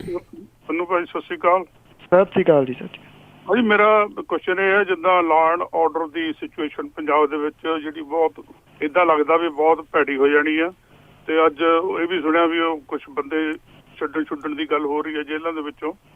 ਕੀ ਇੱਦਾਂ ਦਾ ਕੋਈ ਜਿੱਦਾਂ ਸੁਪਰੀਮ ਕੋਰਟ ਜਾਂ ਹਾਈ ਕੋਰਟ ਜਿਹੜੀ ਆ ਕਈ ਵਾਰੀ ਉਹ ਇਹੋ ਜਿਹੇ ਆਰਡਰ ਕਰਦੀ ਆ ਕਿ ਜਿਹੜੇ ਪੰਜਾਬ ਪੁਲਿਸ ਦੇ ਅਫਸਰ ਹੈਗੇ, DSP ਤੋਂ ਲੈ ਕੇ IG ਤੱਕ ਜਾਂ DG ਤੱਕ, ਕੀ ਉਹ ਇੱਦਾਂ ਦਾ ਕੋਈ ਉਹਨਾਂ ਨੂੰ ਮਤਲਬ ਸਪਰੇਸ਼ਨ ਦਾ ਕੋਈ ਆਰਡਰ ਕਰ ਨਹੀਂ ਸਕਦੇ ਵੀ ਤੁਸੀਂ ਜ਼ਿੰਮੇਵਾਰ ਹੋਵੋਗੇ ਵੀ ਜਿਹੜੇ ਵੀ ਇਲਾਕੇ ਦੇ ਵਿੱਚ ਕੋਈ ਇਹੋ ਜਿਹੀ ਵਾਰਦਾਤ ਹੁੰਦੀ ਹੈ? ਮੇਰਾ ਕੁਐਸਚਨ ਇਹ। Thank you. ਬਿਲਕੁਲ ਜੀ, ਇਹ ਲਿਆਂਦਾ ਜਾ ਰਿਹਾ ਐਕਚੁਅਲੀ ਮੰਤਰੀ ਮੰਡਲ ਦੇ ਵਿੱਚ ਕਿ ਕੁਝ ਜਿਹੜਾ ਜੀ ਉਹਨੂੰ ਬੜਾ ਟੇਢੇ ਮੇਢੇ ਜਿਹੇ ਢੰਗ ਦੇ ਨਾਲ ਲਿਆਂਦਾ ਜਾ ਰਿਹਾ ਹੈ ਜੀ ਕਿ ਆਪਣੀ ਦਾ ਧਿਆਨ ਰੱਖਣ ਲਈ ਜਾਂ ਪਰਿਵਾਰ ਦਾ ਧਿਆਨ ਰੱਖਣ ਦੇ ਵਾਸਤੇ ਉਹਨਾਂ ਨੂੰ ਜਿਹੜੀ ਜੀ ਉਹ ਜ਼ਮਾਨਤ ਦਿੱਤੀ ਜਾ ਸਕੇ। ਇਹ ਬਿਲਕੁਲ ਵਿਰੋਧੀ ਧਿਰ ਨੇ ਜਿਹੜਾ ਜੀ ਉਠਾਇਆ ਹੈ ਕਿ ਇਹ ਅਸਲ ਦੇ ਵਿੱਚ ਜਿਹੜਾ ਜੀ ਇਸ ਕਰਕੇ ਲਿਆਂਦਾ ਜਾ ਰਿਹਾ ਕਿ ਕੁਝ ਜਿਹੜੇ ਚਾਹੀਦੇ ਨੇ ਬੰਦੇ ਸਿਆਸੀ ਪਾਰਟੀਆਂ ਨੂੰ ਉਹ ਕੱਢੇ ਜਾ ਸਕਣ। ਆਈ ਥਿੰਕ ਜਿਹੜੀਆਂ ਵਿਰੋਧੀ ਧਿਰਾਂ ਨੇ ਇਹ ਉਹਨਾਂ ਦੀ ਰਿਸਪੌਂਸਿਬਿਲਿਟੀ ਬਣਦੀ ਹੈ, ਜਾਂ ਕੁਝ ਲੋਕ ਹੈਗੇ ਨੇ ਜਿਹੜੇ ਸੋਸ਼ਲੀ ਤੌਰ ਦੇ ਉੱਤੇ ਬੜਾ ਇਹ ਕੰਮ ਕਰਦੇ ਨੇ, ਜਿਹੜੇ ਇਹੋ ਜਿਹੇ ਮੁੱਦਿਆਂ ਨੂੰ ਕੋਰਟ ਦੇ ਵਿੱਚ ਲੈ ਜਾਂਦੇ ਨੇ। ਇਹ ਕੋਰਟ ਚੈਲੰਜ ਹੋਊਗਾ ਜੀ, ਫॉर श्योर ਜਿਹੜਾ ਜੀ ਉਹ ਕੋਰਟ ਦੇ ਵਿੱਚ ਹੋਊਗਾ। ਕੋਰਟ ਬਾਅਦ ਦੇ ਵਿੱਚ ਇੰਟਰਵੀਨ ਇਹਦੇ ਵਿੱਚ ਕਰੂਗੀ। ਕੋਰਟ ਇਹਦੇ ਉੱਤੇ ਸਟੇ ਜਿਹੜਾ ਜੀ ਉਹ ਲਾ ਸਕਦੀ ਹੈ ਕਿ ਇੱਦਾਂ ਨਹੀਂ ਹੋ ਸਕਦਾ, ਛੋਟ ਦੇ ਵੀ ਸਕਦੀ ਆ। ਇਹ ਹੁਣ ਡਿਪੈਂਡ ਕਰੂਗਾ। ਆਈ ਥਿੰਕ ਇਹ ਲੀਗਲ ਪੁਆਇੰਟ ਜਿਹੜਾ ਜੀ ਉਹ ਬਣ ਜਾਣਾ ਜੇ ਇਹ ਆ ਗਿਆ ਸਾਹਮਣੇ ਤਾਂ। ਜੀ, ਤਾਂ ਸਾਡੇ ਲਾਸਟ ਕਾਲਰ ਹੋਣਗੇ ਜੀ ਚਰਨਜੀਤ ਸਿੰਘ। ਬਲਤੇਜ ਭਾਜੀ, ਸਤਿ ਸ਼੍ਰੀ ਅਕਾਲ ਜੀ। ਸਤਿ ਸ਼੍ਰੀ ਅਕਾਲ ਜੀ। ਭਾਜੀ, ਸਵਾਲ ਇੱਦਾਂ ਦਾ ਵੀ ਥਿੰਕ ਗਲੋਬਲੀ ਐਕਟ ਲੋਕਲੀ ਵਾਲਾ ਮੁੱਦਾ ਹੈ।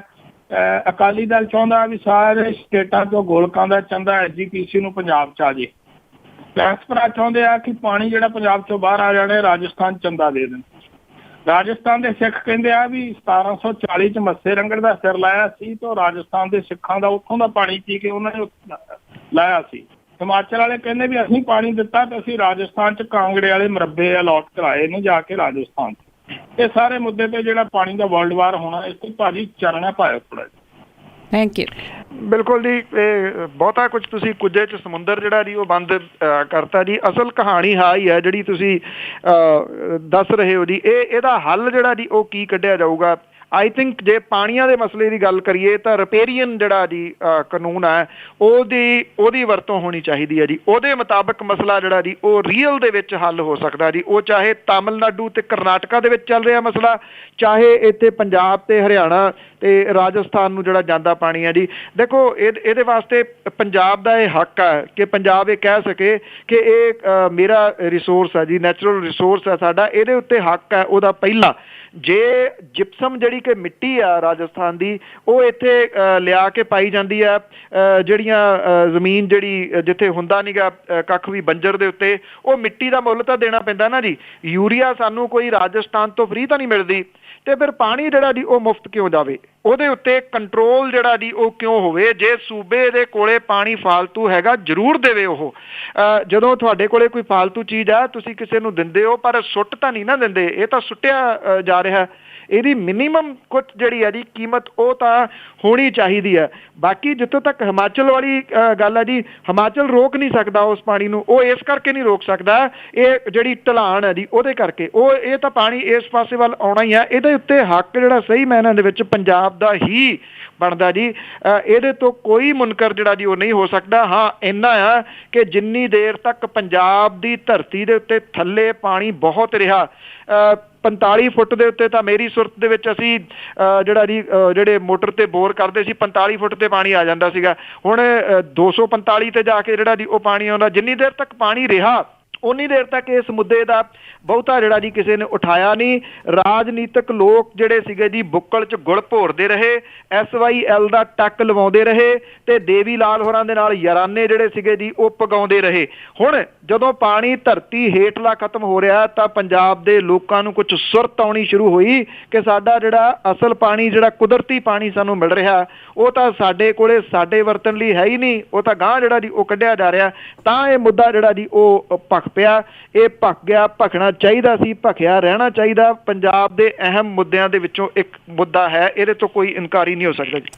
ਥੈਂਕ ਯੂ ਜੀ। ਇਸੇ ਦੇ ਨਾਲ ਸਾਡਾ ਕਾਲਾਂ ਦਾ ਸਿਲਸਿਲਾ ਖਤਮ ਹੁੰਦਾ ਹੈ। ਬਲਤੇਜ ਪੰਨੂ ਜੀ ਬਹੁਤ ਬਹੁਤ ਧੰਨਵਾਦ। ਬੜੀ ਮਿਹਰਬਾਨੀ ਜੀ, ਧੰਨਵਾਦ ਜੀ, ਸਤਿ ਸ਼੍ਰੀ ਅਕਾਲ। ਸਤਿ ਸ਼੍ਰੀ ਅਕਾਲ ਜੀ।